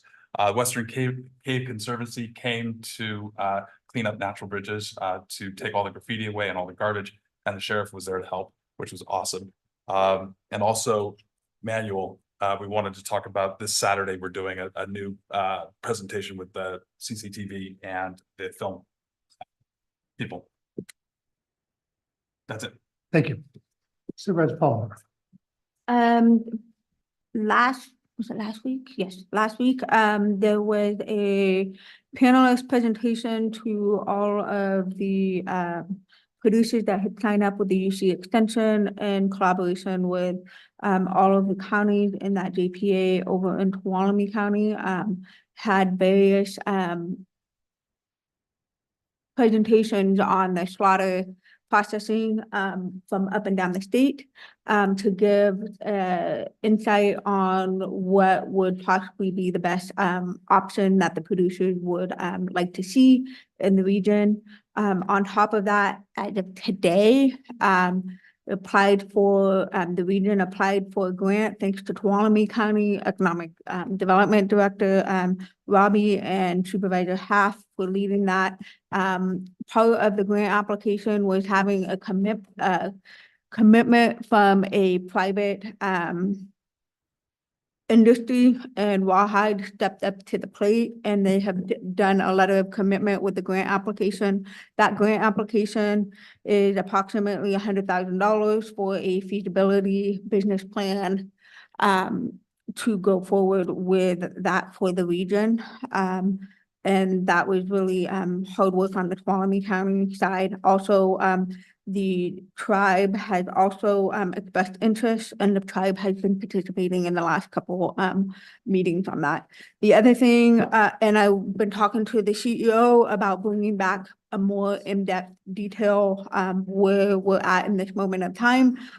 If the board is interested to bring this board up to speed of the progress that both Calaveras County staff and Tuolumne County staff have put into this along with the UC thus so far. So if that's something that the board would like to see, can work with the CEO to bring an update. The other thing is, I think was it last meeting and 2 meetings ago, sorry, my dates are getting blended. I would like to see if the board would entertain bringing back the temporary badges for cannabis. 922? 922? Yeah. Please. And that's all I have to report. All right, what we're gonna do at the end is for items that we want to bring back, we'll just poll. Actually, we just got 2 right here. Is this board interested in having a presentation update on the slaughterhouse? Yes. Great. And Amanda voted on 922 with the majority, so it's within our rules to bring it back. Yes. Well, they were the majority. Exactly, They were the majority, so. correct. So So she can call the question? Yeah. Okay, how's that I work? understand that. We'll bring it back in the next agenda. It'll just be another agenda Okay. item. But without getting technical, yes. Very well. So we have those 2 items. Supervisor Toffenelli, I have nothing to report. Supervisor Stopper. Sir, I would like to call a question to the board if they would like to bring before us public on Wagon Trail on direction moving forward sooner than later. I agree. I think we should update the public on Wagon Trail and where we are. And we should make it a possible action item. Or direction, yes, action, direction. Is the board interested in that? Definitely. Yes. Sure. All right. I hosted the frog jump down at the Capitol with Lori. It was a lot of fun. We had a lot of jumpers. Everybody got a frog jump, and we're about to adjourn. Madam CEO. I just want to say I attended the Albert Michelson exhibit opening at the Angels Camp Museum. If you haven't been able to see it, it is phenomenal and I highly recommend it. I hear it's wonderful. Council? Madam Clerk? Nope. All right, we are going to break. We're going to return to closed session. So let's meet back in closed session room at 1 o'clock. Thank you.